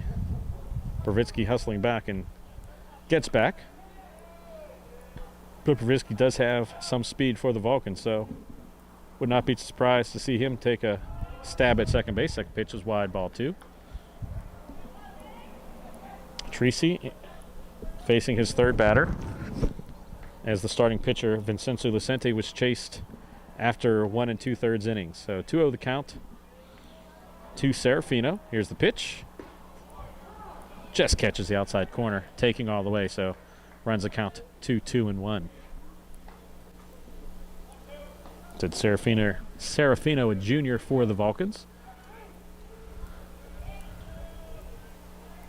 Awaits the 2-1 pitch as there's more action in the bullpen for the Lakers. Looks like that's Josh Gregg's warming up, so it's one of the other things to look at in these third and fourth games, second day of the doubleheaders. You might see a lot of pitchers towards the end of game 3 and a lot of pitching in game 4 is typically you've run your 2 best pitchers out in those games. That hits them. So Serafino, wearing the badge of honor, will take a base. And quickly the Vulcans have 2 on and nobody out here in the bottom of the third. And that'll bring up catcher Justin Stewart. Number 9, Justin Stewart. And Stewart, in the bottom of the second, came through with an RBI triple to right field. Now there's a little bit of a pause here as the Mercyhurst bench sending in some signals to the defense. Looks like you're going to have the third baseman play up, maybe preparing for a sacrifice. And first baseman's up a little bit, so that should give Serafino another step lead if he would like to take it. Step off, nothing doing. Second or third time we've seen that move by the Mercyhurst pitchers. Once it resulted in a balk and put a runner on third, who later came in and scored the first run. Here's the 0-0 pitch. Stewart is going to bunt it, but it's going to come right off of his foot, and it'll be a foul ball. Good job by the umpire just to wave that dead right away. And I think that was pretty fortunate for Mercyhurst, because had that been a live ball, I don't think there's any way that play is going to be made. And California probably would have had bases full of Vulcans. So Stewart looking back down to Coach Nora at third, doing the honors this weekend once again in place of Coach Mike Conti. Stewart stepping in. Infielders are still in at the corners. 0-1's the count. The pitch, there's showing bunt, pulls away. High and inside, ball 1. So looks like California going to play a little small ball, trying to get 2 runners in scoring position with the top of that lineup coming on for the Vulcans. Is Justin Stewart is the number 9 hitter for the Vulcans. As we mentioned before in this game, once you get to the top half of the lineup for the Vulcans, it's very powerful. There's the pitch, there's the bunt right to first base, and Tracy having no qualms about going straight to first. Didn't even look at second or third, so a successful sacrifice for Stewart. Next for Caillou, top of the order. Mark that a sack, 1-3, and that'll put runners on second and third. They'll bring the top of the order with Anthony Venezia for the Vulcans. So runners on second and third, 1 out. As the umpire saying something to the Mercyhurst dugout, not sure. Looks like we have a coach going down towards the bullpen, so that might be what he was saying. Tracy looking in. Infield in is now Venezia's going to step out. We've seen that a couple times today as Mercyhurst pitchers being a little deliberate. Not sure if they did that yesterday up at the lakefront, but California not falling into that trap, just calmly stepping out. So now we go first pitch to Venezia. Swung on and missed. Healthy cut. Bottom dropped out of that pitch, and Venezia swung over the top of it. Definitely looking to drive in a couple. Was big gap between left and center field. Center field shading over to right field, so if he can pull it, bases for days. The second pitch swung on and missed. So Treasy working low and outside with some power, and Venezia unable to connect on the first 2 offerings. Infield once again pulled in, as you can see on your screen, the shortstop and second baseman pretty much on the green part of the infield. 0-2 pitch, hit to center field, drifting back, and there's the catch, and that's going to be deep enough for a sacrifice. Both runners will move up and give run number 6 to the Vulcans. Good job of professional hitting there by Anthony Venezia to drive in a run. Pitch wasn't to his liking, but just sticks the bat out, gets a sac fly, and the Vulcans lead 6-2 with 2 outs Pinch hitter for Caillou. Number 21, Josh Rankin. And that'll bring in Josh Rankin. Runner on third, 2 outs, left-handed batter. Rankin coming in place of Carter Chin.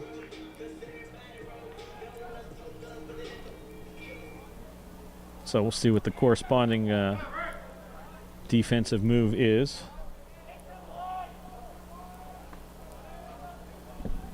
Rankin steps in, looks at the first pitch outside, strike one.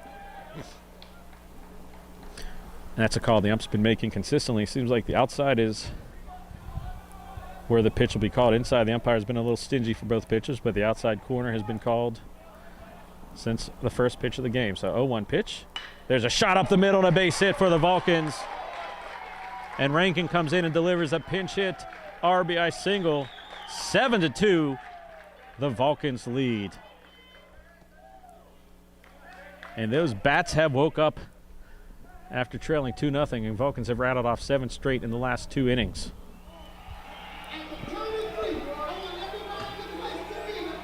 Stepping up playing the third baseman, number 27, Jacob McCaskey. And that'll bring up the ever dangerous Jacob McCaskey.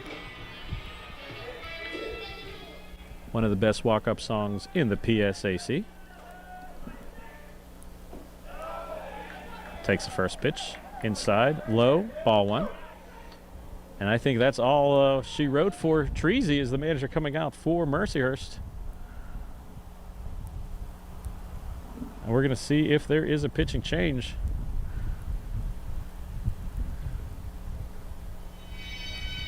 As there's conversation, it will be a pitching change. So Hunter Treasy only getting about 1 inning of work for the Lakers, and he'll be chased. So we're going to take a commercial break while the pitching change happens. You're watching Vulcan Baseball. We're at the bottom of the third with 2 outs. California leading by the score of 7-2. We'll be right back. You're watching Vulcan Baseball on CTV Sports 1 and the PSAC Network. The COVID-19 vaccines can be our chance to get back to our plans, who we are, what we miss, to get back to each other, to life. But it's okay to have questions, like, how were the vaccines tested? In rigorous clinical trials among adults of diverse backgrounds. Can the vaccines give you COVID-19? You cannot get COVID-19 from a vaccine. Why should I get vaccinated? Protecting yourself also helps protect the people around you.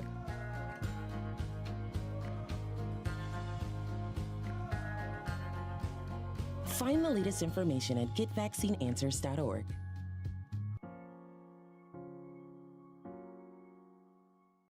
Pride and passion drives the Pennsylvania State Athletic Conference. From 55 NCAA championship teams, 294 individual national champs, and counting. Who's next? Make the PSAC yours. PSAC Proud is winning in athletics and in the classroom. Over 3,100 PSAC student athletes are honored as scholar athletes. It's a perfect mix of athletics and academics. It's time to make the PSAC yours. And welcome back to Wild Things Park. You see on the screen right there the team leaders for the Vulcans, and Jacob McCaskey will be the batter for the Vulcans. He will be coming in with a 1-0 count as we have a new pitcher for Mercyhurst, Josh Greggs. So you see McCaskey leading in average hits, home runs, and RBIs. It's all coming into the game on the pitching side. Riggle, 2 players with 5 wins, 2 players with 31 strikeouts, and Nick Riggle with 42 innings pitched. So let's see if Josh Greggs, with runner on first and 2 outs, can deal with the ever-dangerous Jacob McCaskey. His first pitch, off-speed inside, misses, ball 2. So kind of a weird situation where relief pitcher has to inherit a 1-0 count. Hunter Treasy for the Lakers could not get it done, gave up a few runs. Gregg deals to McCaskey. McCaskey swinging for the fences, swings over top of it, and will result in a 2-1 count.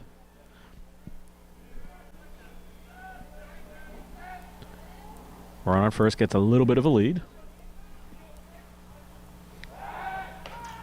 Toss over, nothing doing. McCaskey looking down at Coach Noro. Steps back in. Pitch. Misses low. Should be ball 3. Should be 3-1, although the umpire is signaling 2-1. And now the umpire is looking for it. Really should be 3-1 as Coach Noro comes out. And it is 3-1. The umpires got everybody corrected.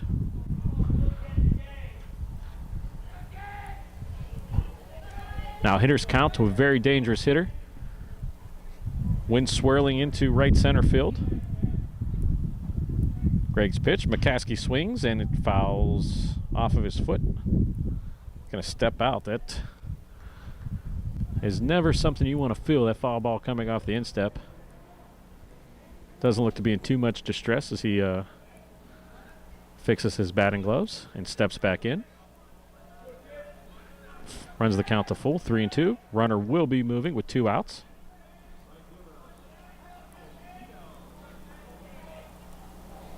Greg looks over, slows down his delivery right now. There's the payoff pitch, and that's going to catch him. Pitch on the outside, but Greg gets the strikeout. So after 3 full, California extends their lead to 5 by a score of 7-2. We'll be right back after these messages. You're watching Vulcan Baseball on CUTV Sports 1 and the PSAC Network.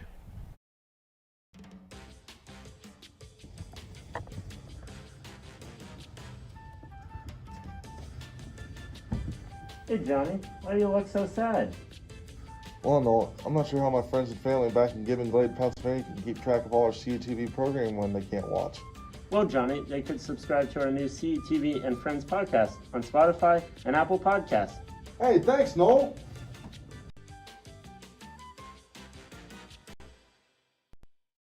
Our fellow Americans. Right now, the COVID-19 vaccines are available to millions of Americans. And soon, they will be available to everyone. The science is clear. These vaccines will protect you and those you love from this dangerous and deadly disease. They could save your life. So we urge you to get vaccinated when it's available to you. That's the first step to ending the pandemic and moving our country forward. It's up to you.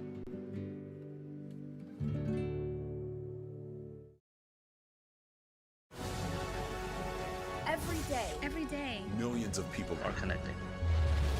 And even though we're overcoming obstacles, watching each other's backs, and banding together, we should still make an effort. We should still make an effort to get to know each other on a deeper level. Father, cosplayer, mentor, actor.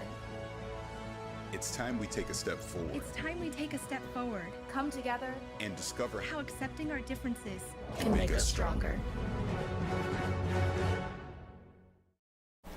And welcome back to Wild Things Park as we step back in. Rahaley dealing for the second pitch, quickly ahead 0-2. And once again, Zach Rahaley had to sit a long time for the Vulcans, wasted no time with his warm-ups and missed the first pitch. Usually give 90 seconds for the inning break, and he's working at about probably about 80. That's a nice strikeout for Rahaley. And that's a great bit of pitching there. Someone who sits for a while as your offense is going, and that's a great way to reward that offense by coming out with just a 3-pitch frozen rope strikeout. And that'll bring up number 28, Matthew Gibson. And one change of note for the Vulcans, Josh Rankin, who pitch hit for Chin in the last half inning, will stay at first base. So top of the fourth, California's bats waking up. Rahaley's next pitch is a strike, so 4 straight strikes for Zach Rahaley. Working quickly. Definitely wants to get out of this inning, get those bats right back up. There's the pitch. Streak is broken at 4 strikes in a row for a ball. 1-1.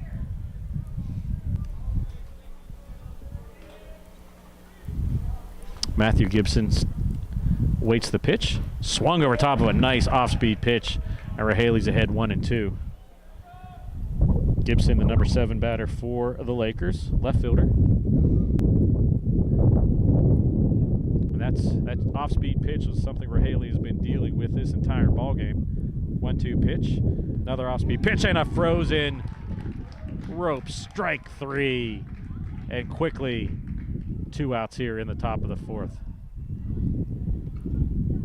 With 2 outs, now batting. He's center fielder. And that is some good Luke pitching. Barachek. He said it's tough to sit on the bench watching your offense work and then getting a little cold and then coming out and just absolutely dealing daggers to the Lakers.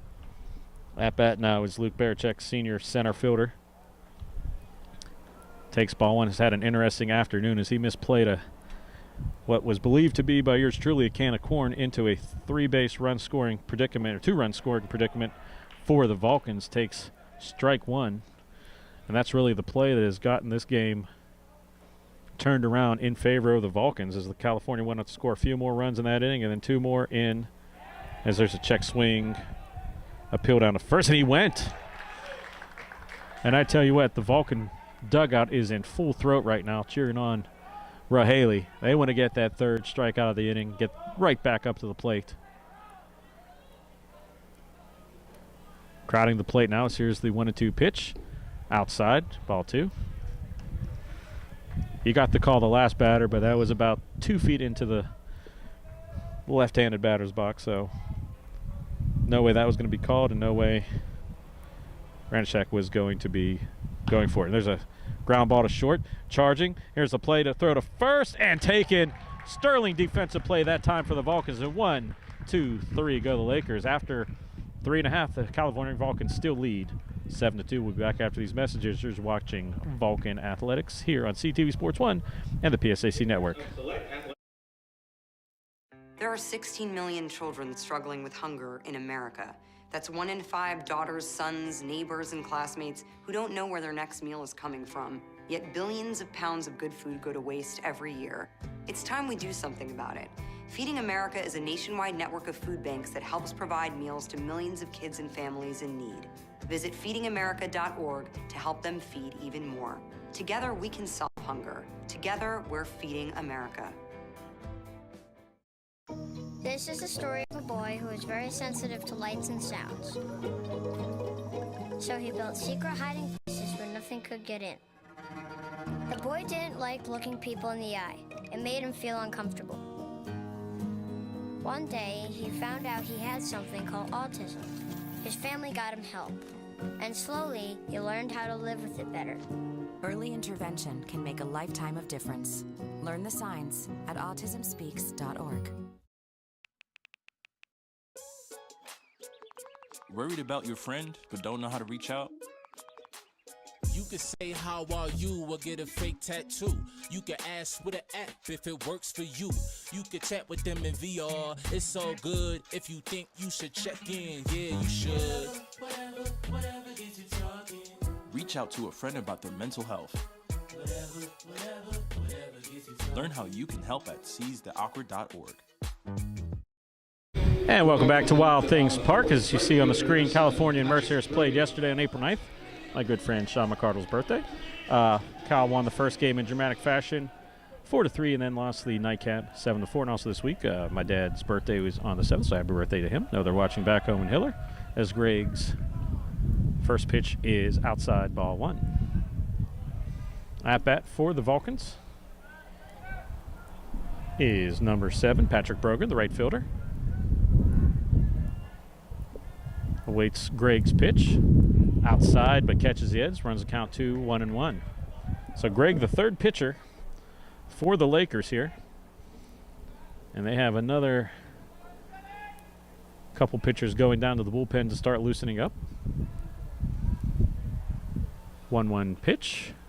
Hit deep to left center field. Back goes the center fielder. Will he have room? And he will. And I tell you what, that was just about a fraction of an inch off the sweet spot of the bat. And there was just enough room for the center fielder Barachek to track that down. And had that ball gone out, this place would have erupted, but allowed out number 1. They'll bring up designated hitter David Lee. Said you can sometimes just hear by the sound of the bat, and that just said missed that by about a half an inch.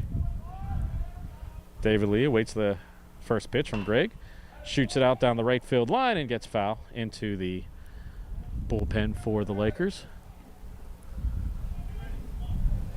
And it looks like the pitchers that were warming up just decided to take a seat behind the bullpen. Lee behind 0-1. Swung on. Shot down to left field, and that'll be a base hit for David Lee. And with one out, David Lee will get the Vulcans in business. Good effort down at the hot corner by Jack Elliott, but nothing doing. That'll bring up Jax Miller, the second baseman for the Vulcans, with a runner on first and one out here, bottom of the fourth. Miller, the left-handed second baseman for the Vulcans, left-handed batting second baseman. A lot of changes in the game, but I don't think the game is ready for a left-handed second baseman. So left-handed batting second baseman, Jax Miller. Be like seeing a left-handed catcher. Fouls it out of play into the party deck. So 0-1's the count. Miller stepping back in. I think that might have run in a little bit on the hands, shaking it off a little bit. Readjusting the batting gloves. David Lee with some speed on first base. Would not be surprised if he gets the green light at some point in this inning. And he does. There's the throw down to second base. And great throw by the catcher, Ferenti. So that was a high pitch. That was pretty much a perfect pitch to throw down as high pitch catcher catches it. And he's already standing in. That'll be the second out here in the bottom of the fourth.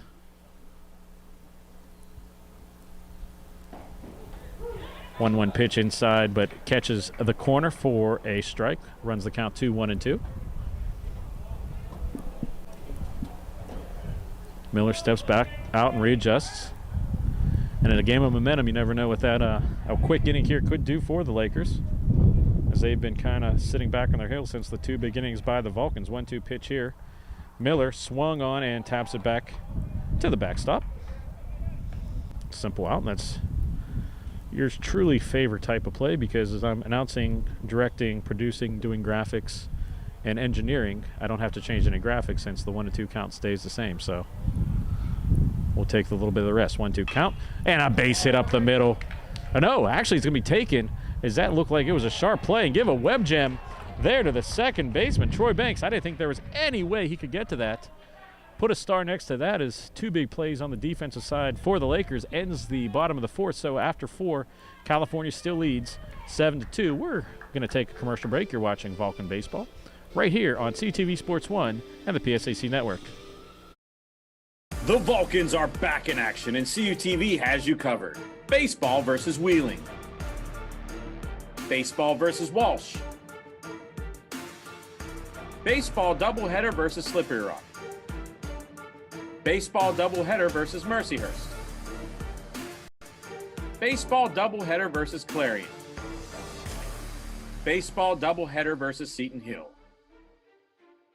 Vulcan softball doubleheader versus Gannon. Softball doubleheader versus IUP. Softball doubleheader versus Slippery Rock. Softball doubleheader versus UPJ. Softball doubleheader versus Seton Hill. Vulcan swimming dual meet versus St. Francis. Vulcan tennis match against Edinburgh. Follow all the action live on CUTV Sports 1. And for more information, check out calvulcans.com.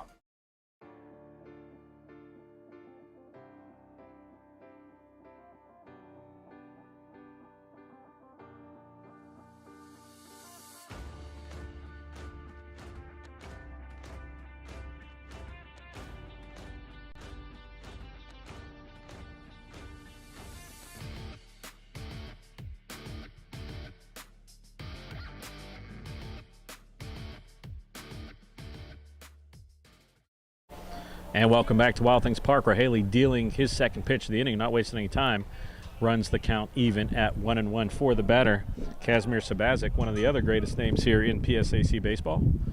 1-1 pitch, swung on, and Sabazic way ahead of that off-speed pitch by Rohaley. Or Haley's ahead of the count, 1-2. From the windup, here's the pitch on the outside. Stewart's ready to throw it down for the strikeout, but just a little too far outside. Stewart checks back in for confirmation with the umpire. said both pitchers beginning of that outside corner, but even from up here, that looked like it was just a little bit too far outside. 2-2 pitch. That was definitely too far outside. That runs the count to full. 3-2. So Sabazic fighting back, and as mentioned in the top half of the inning, Mercyhurst getting 2 sterling defensive plays. See if that'll wake up the bats, is what happened with the Vulcans, and that's a walk. So Sabazic fights back from being down in the count to working a walk. Leadoff runner is on first base now, and that'll bring up the top of the order for second baseman Troy Banks, who made me look like a fool in the last out of the innings. He stole a base hit, a nice sliding play, backhanding and getting the out to end the inning, as I thought that was a sure base hit for Jax Miller. Runner leads off at first. There's the bunt, going to go straight to Rahaley. Just fields his position, doesn't look over at second, takes the sacrifice, so that'll be the first out of the inning and advance the runner to second. Nice sacrifice there. Just good fundamental baseball. So much of the game that you see on the major league level is home runs and strikeouts, but it's nice to see teams working around. We've seen a couple sacrifices here, a couple sacrifice flies, so there's still a place in the game for small ball. And that'll bring up the number 2 batter, Jack Elliott. Probably the most dangerous batter in this Lakers lineup. And he flails at a changeup. He gets behind the count 0-1. Elliott reached base in the first inning on a hit by pitch on the foot, and then he ended up scoring one of the 2 Laker runs in the top of the first. From the stretch is Rahaley. Deals. It's in the dirt, and that's going to get by Stewart. And that'll advance the runner 2/3. So Stewart got a piece of it, but took a little bit of a turf bounce over his head. Gets to the backstop, and so Bazik didn't need to be asked twice to advance to third. So runner on third with 1 out. Plethora of ways to score from third base with less than 2 outs. But Coach Noro and the Vulcans would like nothing more than to see him stranded at third. 1-1 pitch. Outside. Catches the outside corner for a strike, 1-2. And we'll see if Rahaley comes back with that off-speed pitch. That's been his out pitch right now in the game. 1-2 count. To the dangerous. Jack Elliott had 2 home runs in game 2 yesterday in Mercyhurst. And that gets away from him, and that's going to hit Elliott. Could not tell if that bounced in the dirt, but gets Elliott, and for the second time of the game, he will be the recipient of a badge of honor. He will go out to first, and now you got 2 runners on, 1 out, and that'll bring up the heart of the lineup here for Philip Ferranti. Ferranti, who's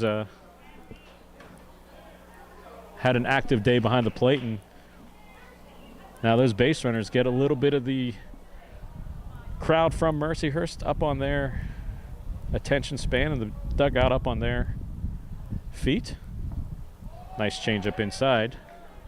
And as you'll see on our shots that go down the first base line, Mercyhurst has about 105 people on their roster. It's not an exact number, but upwards of 55 players on their roster, so a huge roster for Mercyhurst. Changeup taken inside, and that'll be a base hit, and that'll be extra bases. 1 run comes home, gets to the corner. Second run is going to be waved. That's going to be a double. Will there be a throw to the plate? There will not be in time, so a 2-run double. And just like that, Mercyhurst gets right back into the game, make it a 7-4. So we kind of saw what some base runners did for the Vulcans in innings 2 and 3. Now, unfortunately, on the other end, Mercyhurst gets 2 runs, and it's now a 7-4 game. As Coach Nora is going to go out as quickly up in the pen for the Vulcans will be number 33, Patrick Gumpto. He just went out there, so I'm not sure if he's going to see action yet or if this is just a calm down, because except for 2 or 3 plays, I tell you what, Zach Rahaley has pitched a whale of a ball game, but relied on that inside changeup or off-speed pitch too much, or one time too many in this game, and that was a double, bases clearing 2-run double. The umpires are going to start their slow walk in to break up the conference on the mound. I always like to see this in Wild Things Park because everything is AstroTurf, so sometimes you'll see the umpire kind of wipe off the plate, but there's no real reason to wipe off the plate here at Wild Things Park. There's no dirt, no grass. He breaks up, has a few words for Coach Noro. Like I said, that extra base hit hit the line and just shot into left field, and there was extra bases as there's going to be, it looks like a pinch hitter for Mercyhurst. Or pinch runner maybe. I'm not sure what the umpire was motioning. Number 25, first baseman Josh Surowick. Not a pinch hitter. Surowick has been in this game the entire time, the first baseman. Senior. Runner on second in scoring position. Surowick, a big left-hander in that box. Cleanup hitter.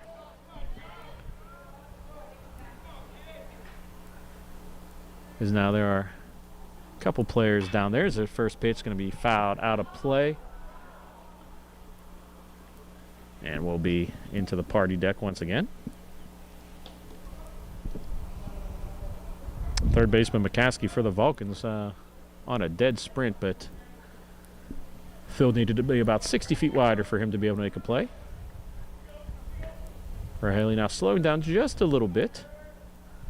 1-0 pitch, swung on a hit down the right side. Diving play is not going to be made. It's in the right field, and that's going to bring home another run for the Mercyhurst Lakers on a single. And right just like that, 3 runs here in the top of the 5th. Get the Lakers right back into this game.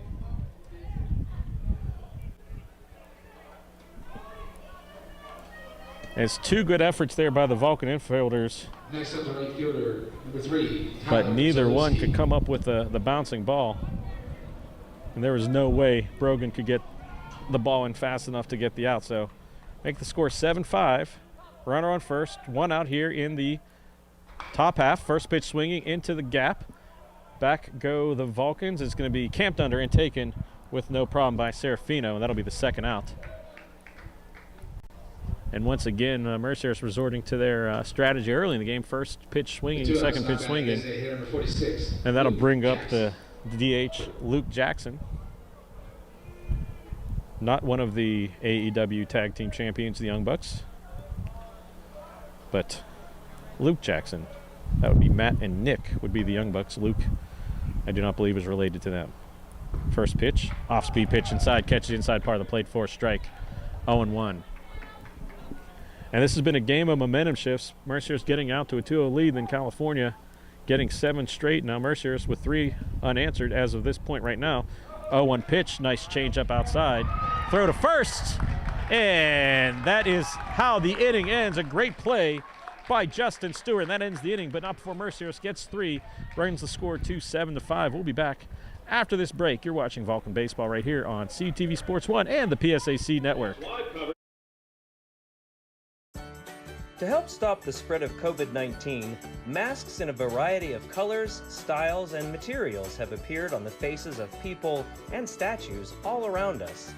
First, how not to wear a mask. Don't wear the mask below your nose. Don't leave your chin exposed. Don't wear your mask loosely with gaps on the sides.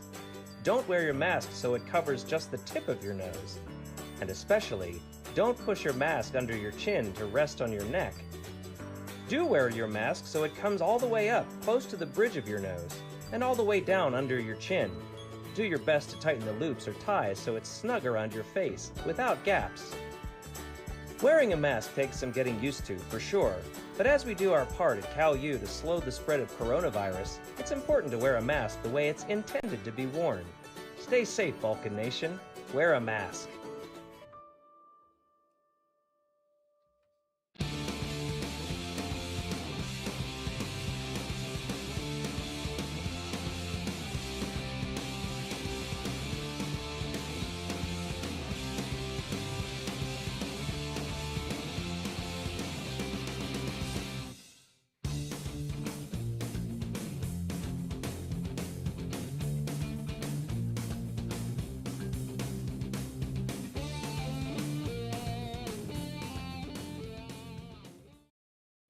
And welcome back to Wild Things Park. You see their ad for Legit American Wrestling, and I'd like to wish those guys, they have a big event today, WrestleMania weekend. That's where our good friend Jonathan Sakaguchi will be, rumor has it, he has a vested interest in the event today, and a lot of our people are out there supporting him, so I hope everything goes well there today, and hope you're enjoying this beautiful afternoon, exciting day of baseball here, 7-5, as we're through 4.5 innings.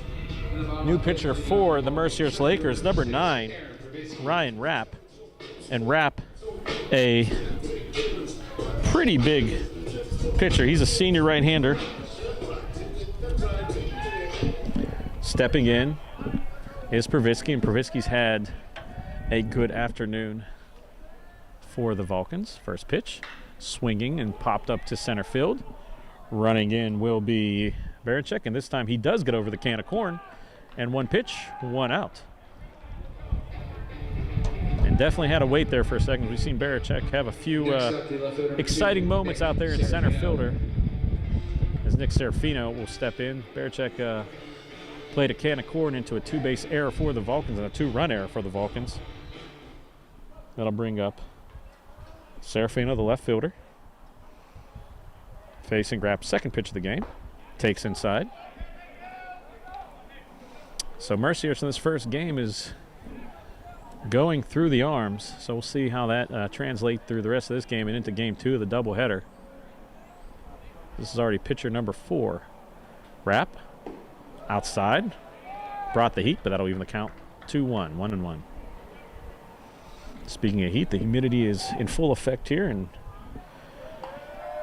just a beautiful day. Light breeze, some people sunning themselves, some umbrellas. There's the pitch, foul out of play. What a difference a week makes, as last week we were here on Friday for the first 2 games of the 4-game set versus the IUP Crimson Hawks, and it was about 39 degrees for most of that day and wind, so it's one of the things you got to look at in Western Pennsylvania. It's a good thing that Wild Thing Stadium has turf, because it can get a lot of games in the iffy weather in the spring. 1-2 pitch outside, ball 2.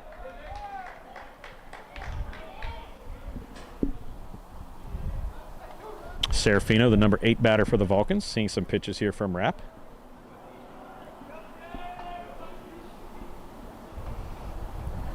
And there's a shot to left that gets over the third baseman. That'll be a base hit. Will he try for 2? No. Big turn, but nothing doing. And a line drive base hit for Nick Serafino. The third baseman, Elliott, kind of looking at his glove like, is there a hole in it? Because I thought he had a bead on it. Gets over him. And California, after giving up 2 runs in the top of the 5th, will get back and putting some pressure on the Lakers. That'll bring up Justin Stewart. And Stewart's had a good afternoon. He had a triple earlier in the game and has been around a lot of the action on the offense for the Vulcans. Out of the stretch, Rapp throws low, outside, ball 1. And Franti doing a good job of handling that outside pitch. Just looking around, I see 3 four-legged friends, me and Nolan Beastline, as there's a throw over to first. Always have an over and under of the dogs in the park, and I see 3, and I think I would have probably set the over and under 3, so we need 1 more for that bet to pay off. 1-0 count to Stewart. There's the pitch. Low as he checks up. Ball 2. Stewart showing good restraint. Pulling back on that outside pitch. Looking over as Serafino is going to take a little bit of a lead. Not sure if we're going to see a sacrifice here with 1 out. Stewart takes inside, but that's going to catch the inside corner of the plate for a strike, so gets the count to 2-1. Rapp working off of the first base side of the rubber. Gets the signal, throws, slide step. Nice off-speed pitch. Has Stewart way out in front swinging, evens the count at 2-2-2. You don't really see that a lot from pitchers working off of one side or the other of the mound, or if they do, I don't notice it a lot, but definitely Rapp is maybe got 1 pinky toe on that rubber. He's on the extreme outside of it. 2-2 count, throw over to first. Nothing doing. Stewart stepping back in. Number 9 batter for the Vulcans. Coming into this game hitting .286 for Cal U. Everything freshens a little bit. Stewart takes outside. There's going to be an appeal. And that wasn't even close. There's a groan from the Mercier side, but Stewart, I think, got the bat about 2 inches off his shoulders, and don't really think that was a very serious look, but got to take a chance. So count is full. We'll see if the runner on first is moving. Here's the payoff pitch from Rapp. Rapp with the slide step. Runner goes. It's going to be low. Ball 4. So Stewart working himself a walk, and there's 2 on, 1 out, and the dangerous top of the order coming up for the Vulcan as that switches over to the shortstop, Anthony Venezia. Shortstop, number 5, Anthony Venezia. And this has been kind of the recipe for the Vulcans. Get the bottom half of the order on, and then the top third bringing them in. And would love, if you're a California fan, to get a few runs back, as now there's going to be a conference at the mound. Is we might be seeing yet another pitcher for the Lakers. And we will. So we're going to take a break. We're going to be right back and get you the pertinent information about who the new pitcher is for Mercyhurst. But we're on pitcher number 5 here for the Lakers. We'll be back after these messages. You're watching Vulcan Baseball on CTV Sports 1 and the PSAC Network.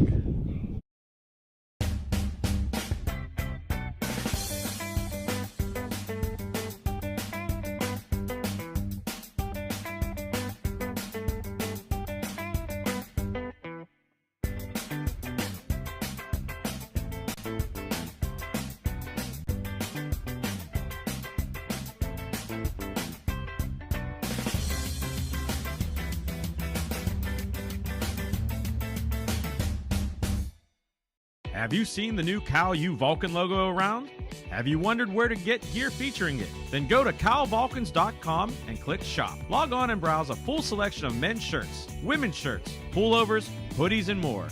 All items feature customization with the new Cal U Vulcan logo and wordmark. The site also features a full selection of hats, tailgating items, and accessories. Don't be the last person to sport new Cal U Vulcan gear. Go to calvulcans.com today.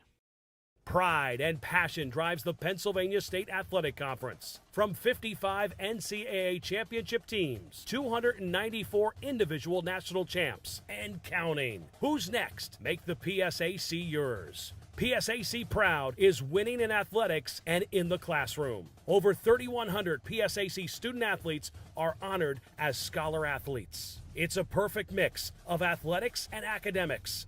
It's time to make the PSAC yours.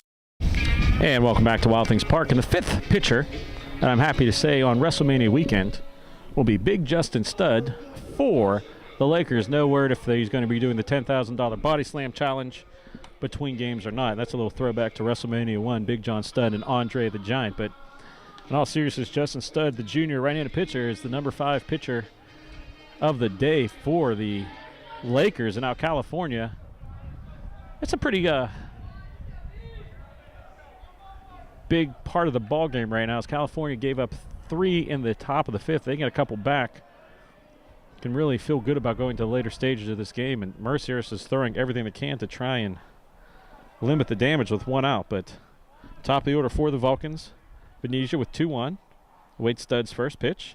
High kick, and that's going to hit behind him, and that's going to be a foul ball. And that's something you don't see every day, as that pitch was behind him. Venezia ducked out of the way, but the bat goes in the air, catches the ball, and that will be one of the weirdest strike one foul tips you're going to see this year.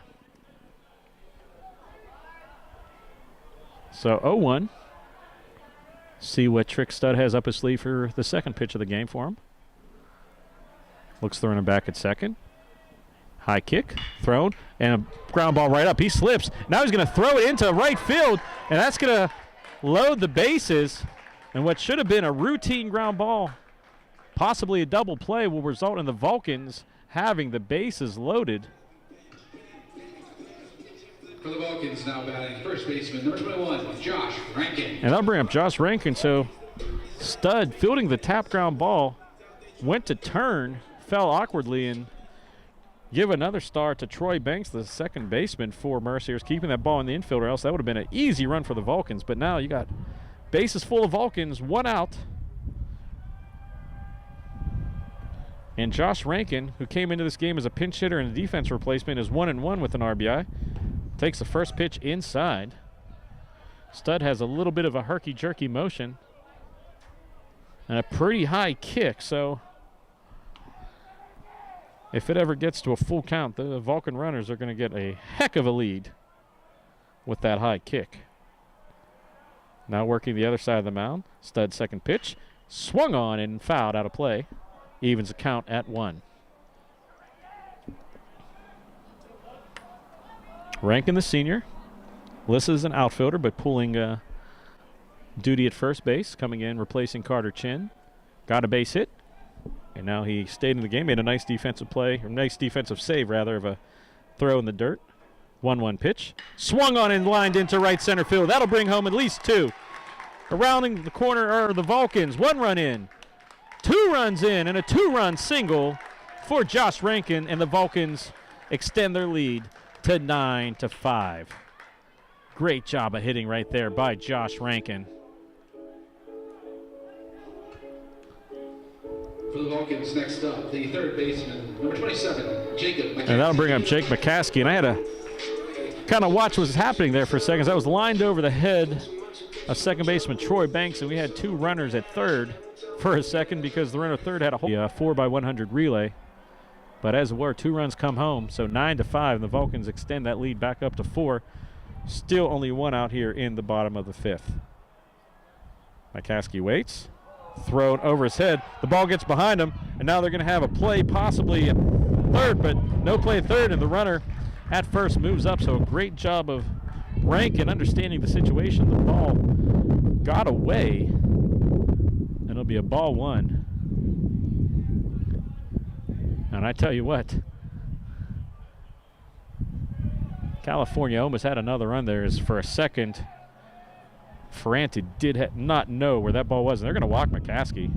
They signaled the free pass, and honestly, that'll set up the double play, and that's probably not a bad idea, as Jake McCaskey is one of the hottest hitters in the PSAC. So, but that does bring up a equally tough Vulcan at the plate in Patrick Brogan's now. Another trip to the mound. And I'm not sure if we're going to see another pitching change or not. There was a pitcher warming up in the bullpen. And they are. They're going to go to a left-hander. So once again, if nothing else, we're getting very good at taking commercial breaks in the inning. We'll be back after this pitching change. You're watching Vulcans baseball right here on CTV Sports 1 and the PSAC Network. There are 16 million children struggling with hunger in America. That's 1 in 5 daughters, sons, neighbors, and classmates who don't know where their next meal is coming from. Yet billions of pounds of good food go to waste every year. It's time we do something about it. Feeding America is a nationwide network of food banks that helps provide meals to millions of kids and families in need. Visit feedingamerica.org to help them feed even more. Together, we can solve hunger. Together, we're feeding America.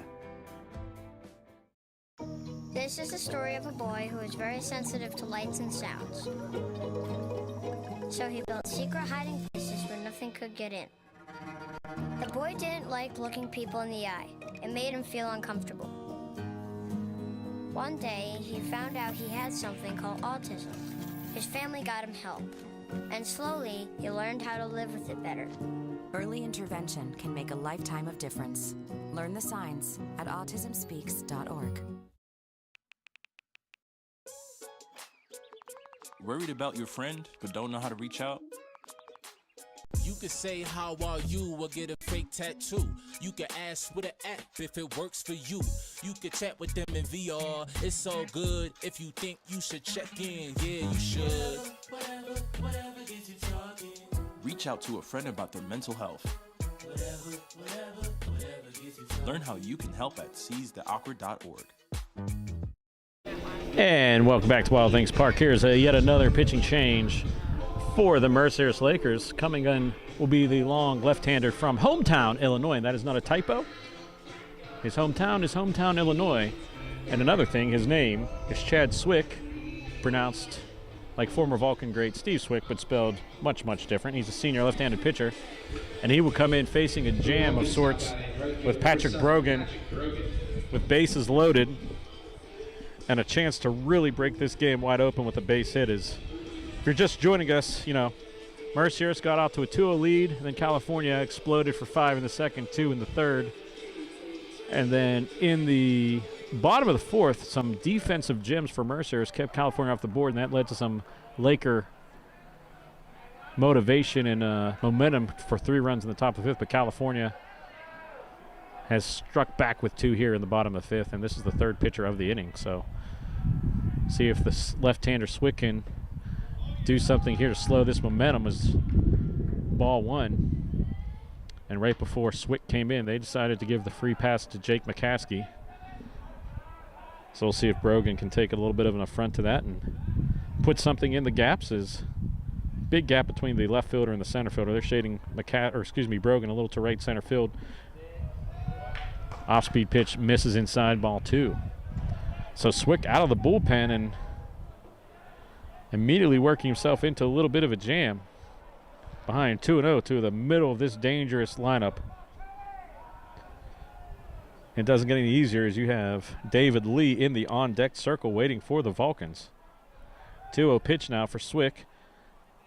Swung on and missed. Brogan swings at a off-speed pitch diving into the dirt, so Swick getting a little bit of a motivation pitch there and gets his first strike of the afternoon. 2-1's the count. Score is 9-5. Temperature 76 degrees. Beautiful day here. Base is full of Vulcans. 2-1 pitch. Pops straight up.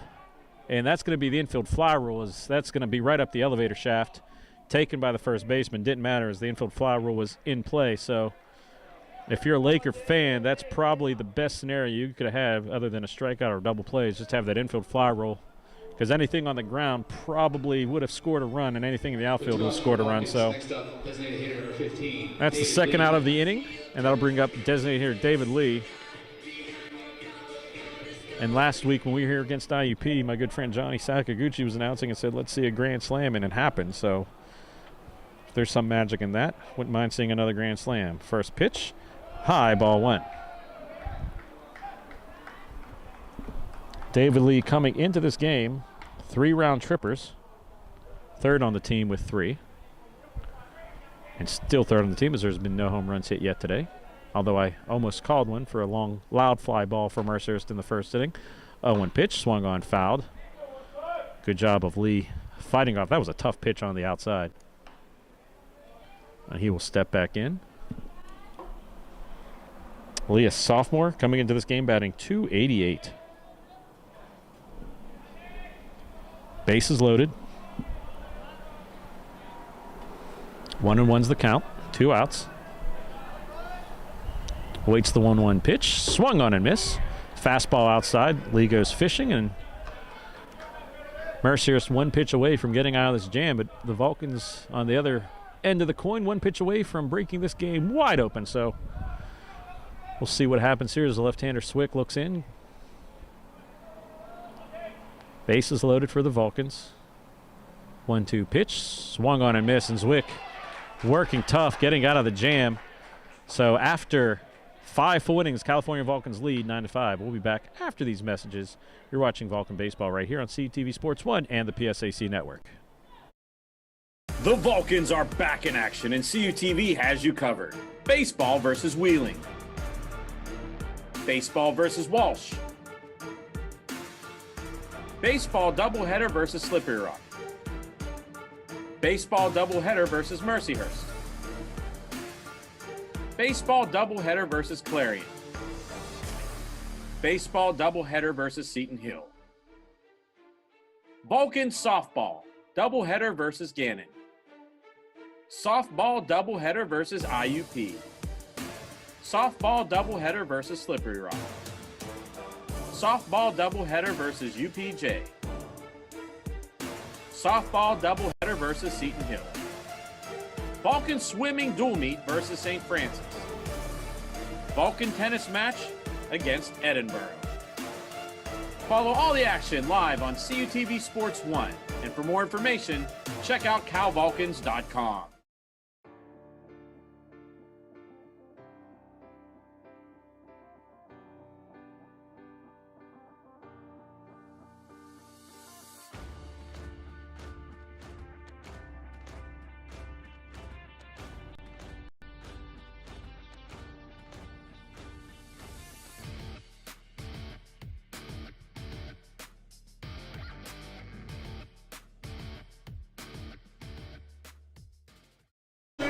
And welcome back to Wild Things Park. New pitcher for the Vulcans, relief specialist Patrick Gumto Jr. We've seen him a lot in this season trying to close out games, and we'll have to work 2 innings. We're in the top of the 6th and a healthy lead, so Coach Noro down there doesn't want to mess around, puts in one of your best players for California, best relievers. And that'll bring up Luke Jackson for the Lakers. Jackson, the DH, batting 6th for the Lakers. Gumto, first pitch, in for a strike. Is Gumto warming up pretty quickly, and then you might see the Mercyhurst third base coach running around as Gumto's warm-ups were so quick he couldn't get out there. Second pitch for Gumto is outside, ball 1.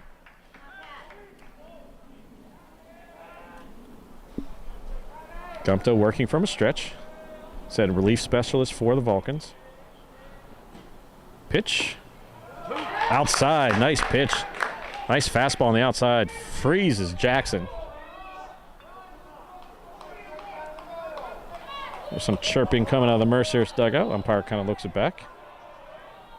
Kind of gave that long stare like you've said your piece, now watch it. 1-2 pitch. Foul out of play.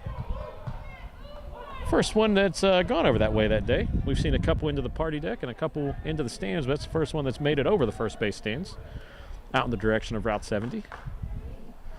A lot of traffic going east and west on this day. 1-2 pitch for Gumto. Hit to the shortstop, taken and thrown over the first, and a nice play right there by Venezia. And the first out is recorded for the Vulcans. That'll bring up the next batter, Matthew Gibson, for the Lakers. Stepping to the plate, the left fielder, number 28, Matthew Gibson, the left fielder for Mercyhurst.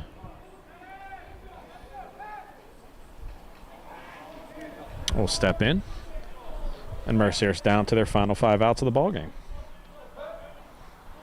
Gumto working out of the stretch. First pitch, inside, ball 1. As you might hear in my headset, some PA coming from across the street here, across the alleyway, I guess, over to W&J's baseball field as they have a game going on. Pitch hit high to left field. Going back as it's going to hook foul. Will it stay in? And that's going to be a home run. That just hugged the line. And a solo shot for Matthew Gibson. Had the distance. Wasn't sure if it was going to say fair or not. So Mercyhurst gets one back here. Tagging the reliever Gumto for a towering home run. Makes the score 9-6 now. Mercyhurst inches right back into it. And we saw yesterday in Game 1, California working their way back with some long balls and getting the first win, and that led to a dramatic win in Game 1. Then Mercyhurst, pretty ho-hum win, as there's going to be a pinch hitter now for the Lakers. Mercyhurst, number 49, Andrew Sanchez. Well, that'll bring up 49, Andrew Sanchez, left-handed batter for the Lakers. He'll be batting in place of the shortstop, he'll be batting in place of the center fielder, Luke Baranchak. Gumto's first pitch, called strike on the outside. So good comeback pitch for Gumto after giving up the long ball. Again, that home run ball had the distance off the bat and just hugged the line. Sanchez now steps out. Not sure what's going on here. Not sure if the California dugout got the number. I think that's what the umpire is explaining, who the substitution's for. Sanchez steps back in. Awaits the 0-1 pitch from Gumto. Here's the 0-1. Swung on a miss. Gumto had him fooled. That was the full day fishing charter. That wasn't just the halfway. He had him fishing the entire way on that pitch. 0-2 count. See if Gumto can rebound after that home run given up to get the pinch hitter out. Pitch, and he does. Patrick Gumto with the big comeback. Strikes out the pinch hitter, and that brings up 2 outs here in the top of the 6th inning. And that'll bring up, should be bringing up Kazimir Sobazic, excuse me. And it will.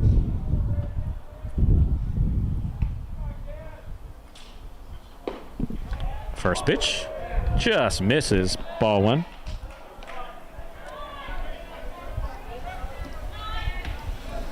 We'll see if Sobazic works some pitches here as he's the ninth batter and have the top of the order coming up if he can get on. That was a nice pitch by Gumto on the outside, strike one. And looking down on the bullpens, California, no one in the bullpen. And they just ejected somebody from Mercyhurst. As we saw earlier, the umpire kind of looked over as the umpire, the Mercyhurst bench was chirping. And that's going to be one of the coaches going, as there's some discussion right now. Not really sure what the argument is. The umpire has had a pretty good handle of the balls and strikes. McCall in those outside corners pretty consistent, but so the manager for Mercer is taking a slow walk down to right field, and he will be, we're not sure if that's a manager or just base coach, so no numbers on the coaches. So one of the coaches for Mercyhurst will take the seats for the rest of the game. And that count is 1-1. So that's the second ejection we've seen here at Wild Things Park this year. First base coach of the Vulcans was ejected a few weeks ago, and now one of the coaches for Mercyhurst.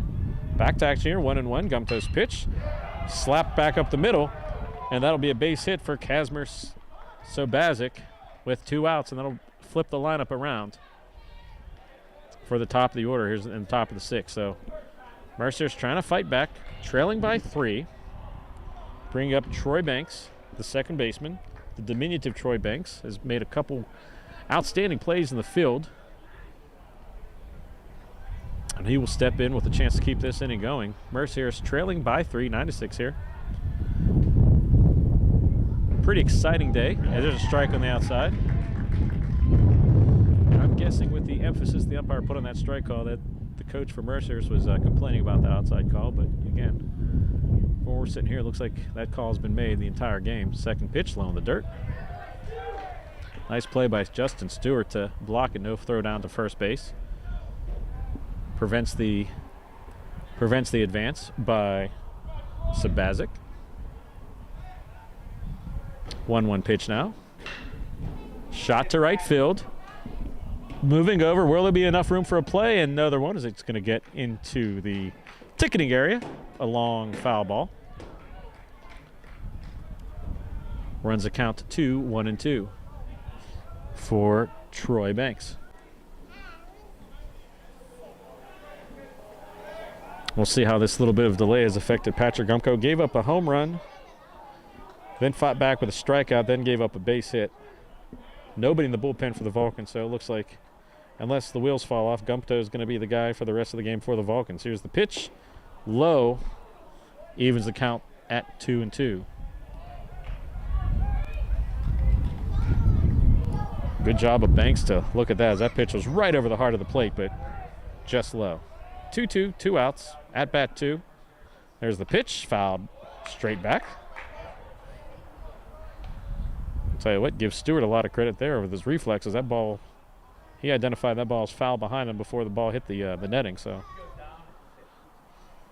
has the reflexes of an assassin down there is Justin Stewart. Reset, 2-2, 2 outs. Here's the pitch. Down the third baseline, it'll be foul. Great effort there by McCaskey, but all for naught as it was going to be out of play. Now there's the race down the left field line to get that ball out of play. So it's Devin Foster, the sophomore, making the long run, shagging the foul ball.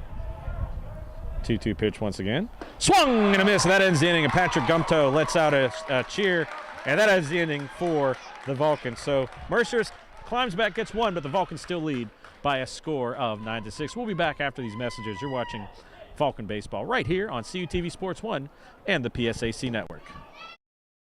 South Union Township has taken another large step to expand our recreation program by planning the construction of a new indoor sports complex.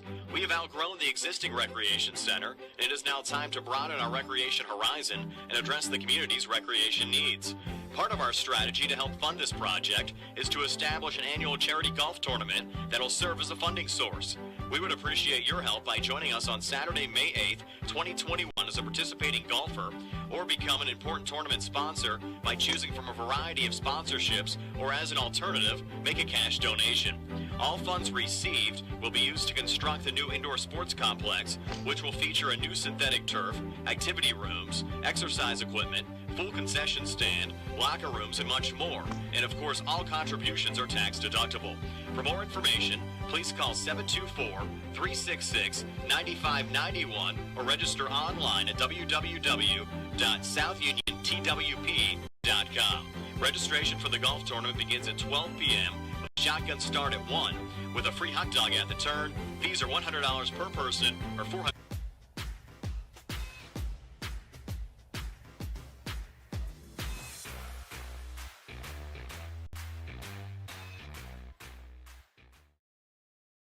And welcome back to Wild Things Park here in Washington, Pennsylvania. Just getting confirmation that the ejected Mercyhurst coach was the head coach, Joe Spano, in his 22nd season as lead man of the Lakers. And we got a new pitcher, I believe. I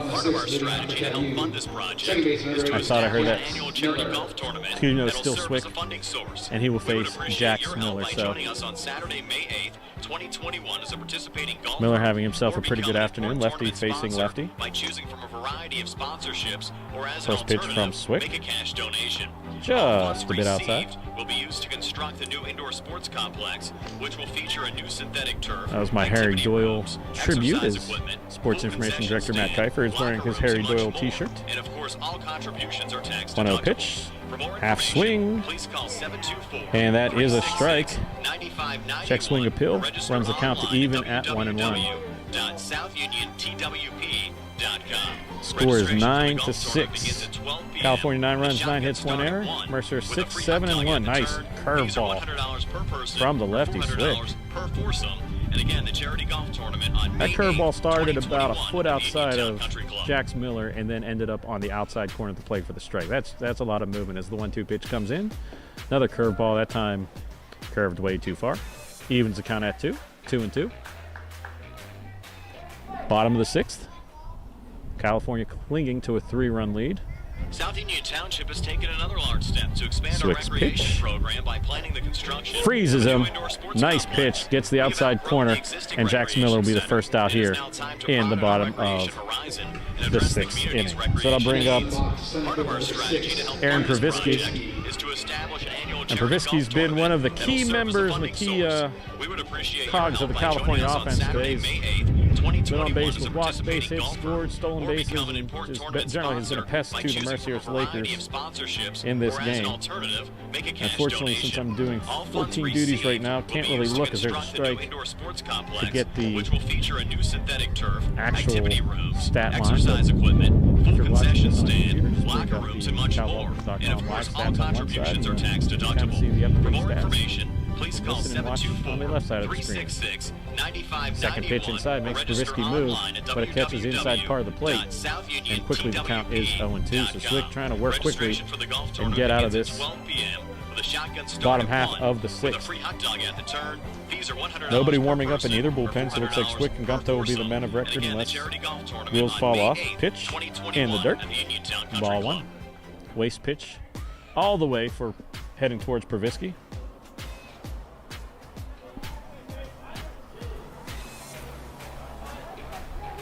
Here's the 1-2 pitch as Swick takes a long stretch. Here's the pitch in the dirt, 2-2. So Provisky very calmly just waiting on Swick to bring something into the strike zone. Outfield playing straight up, wind kind of swirling a little bit in the outfield. I'd say a lazy breeze. 2-2 pitch, swung and a miss. Outside, Swick had him going, and that'll be the second out of the inning for the Vulcans. That'll bring up Nick Serafino.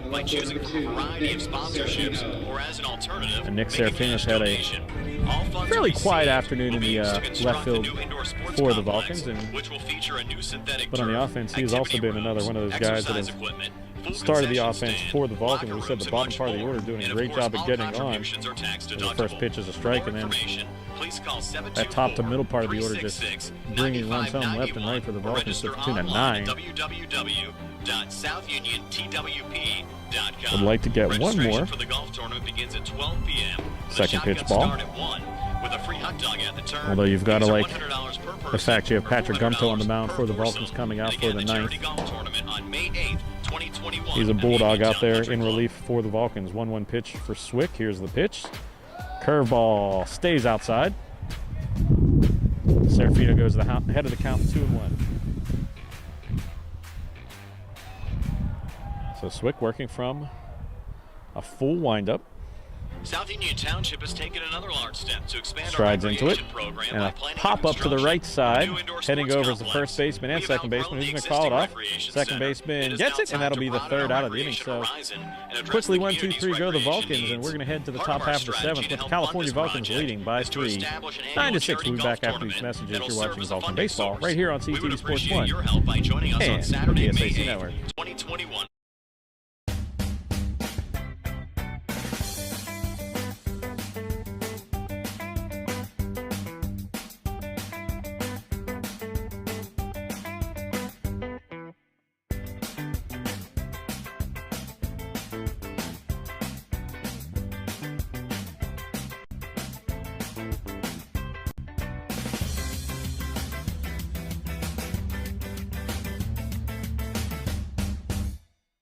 Have you seen the new Cal U Vulcan logo around? Have you wondered where to get gear featuring it? Then go to calvulcans.com and click shop. Log on and browse a full selection of men's shirts, women's shirts, pullovers, hoodies, and more. All items feature customization with the new Cal U Vulcan logo and wordmark. The site also features a full selection of hats, tailgating items, and accessories. Don't be the last person to sport new Cal U Vulcan gear. Go to calvulcans.com today.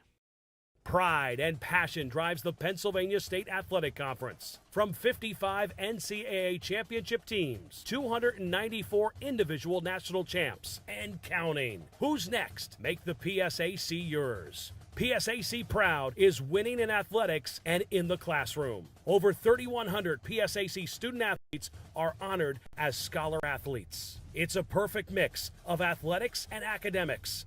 It's time to make the PSAC yours.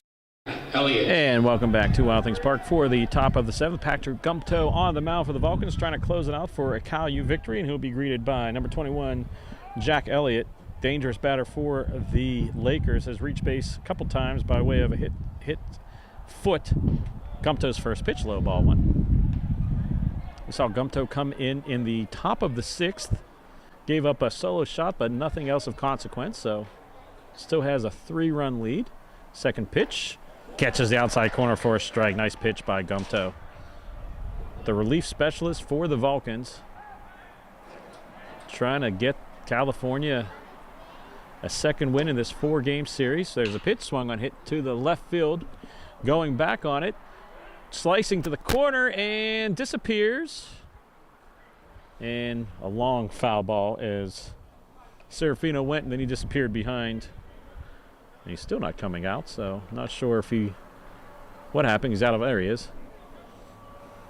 Ran to the corner, and there's a ticket booth and concession area down there that we really can't see, so guessing the ball kind of hopped a fence or something, because he did not appear to be diving. That was the only concern I think you would have.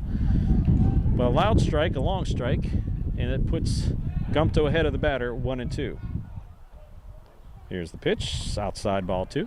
Outside all the way. Did not tempt Elliott at all. Elliott probably the biggest danger in that Mercyhurst lineup, left-handed batter.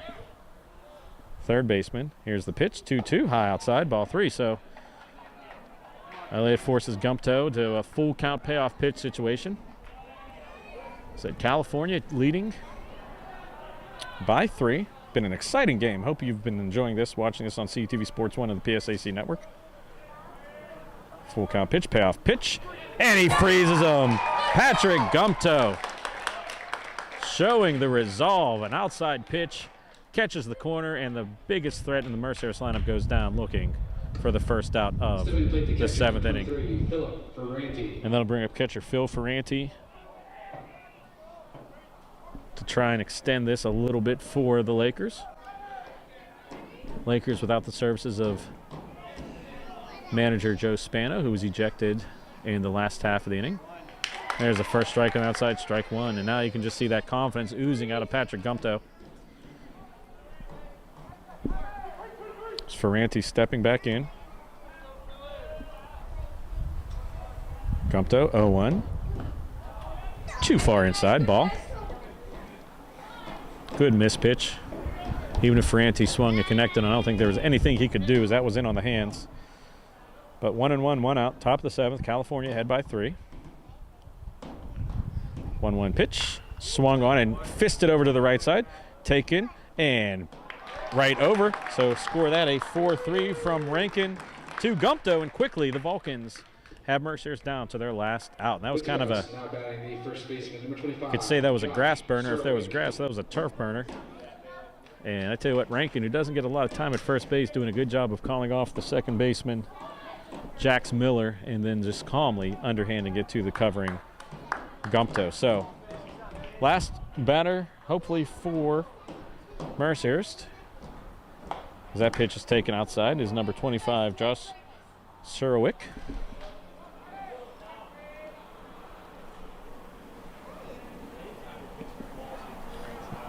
1-0 count. Nice pitch by Gumpto, evens it at 1-1. And that's been Gumpto's bread and butter, that outside fastball, just catching the outside corner. And Mercyhurst has been able to do nothing with that. 1-1 pitch. Gumpto going to be fouled out of the play. And just like that, Mercyhurst is down to their final out. Surowick shot that over everything on the third base side. Not sure if it stayed in the Wild Things Park compound, as no one really is too excited about getting that ball. So 1-2 is the count. 2 outs. Gumpto 1 pitch away from closing the door on a Vulcan victory. Here's the pitch. And another foul ball. Surowick spoils that even further down the left side. That was a loud foul ball. Gumpto getting encouragement from his outfield. And now from the dugout, 1-2. Here's the pitch. Swing and a miss. And just like that, Patrick Gumpto closes the door for a Game 1 victory for the California Vulcans. So California, at the strength of 9 hits, scored 9 runs and defeat the Mercyhurst Lakers by the score of 9-6. So we'll be back in about a half an hour. Thank you for watching this first game of this doubleheader between the California Vulcans and the Mercyhurst Lakers. So for my cameraman, Tom Caton, I'm Gary Smith saying we'll see you in about a half hour for Game 2. Once again, California wins 9-6, and we'll see you for second half of the doubleheader in about a half hour.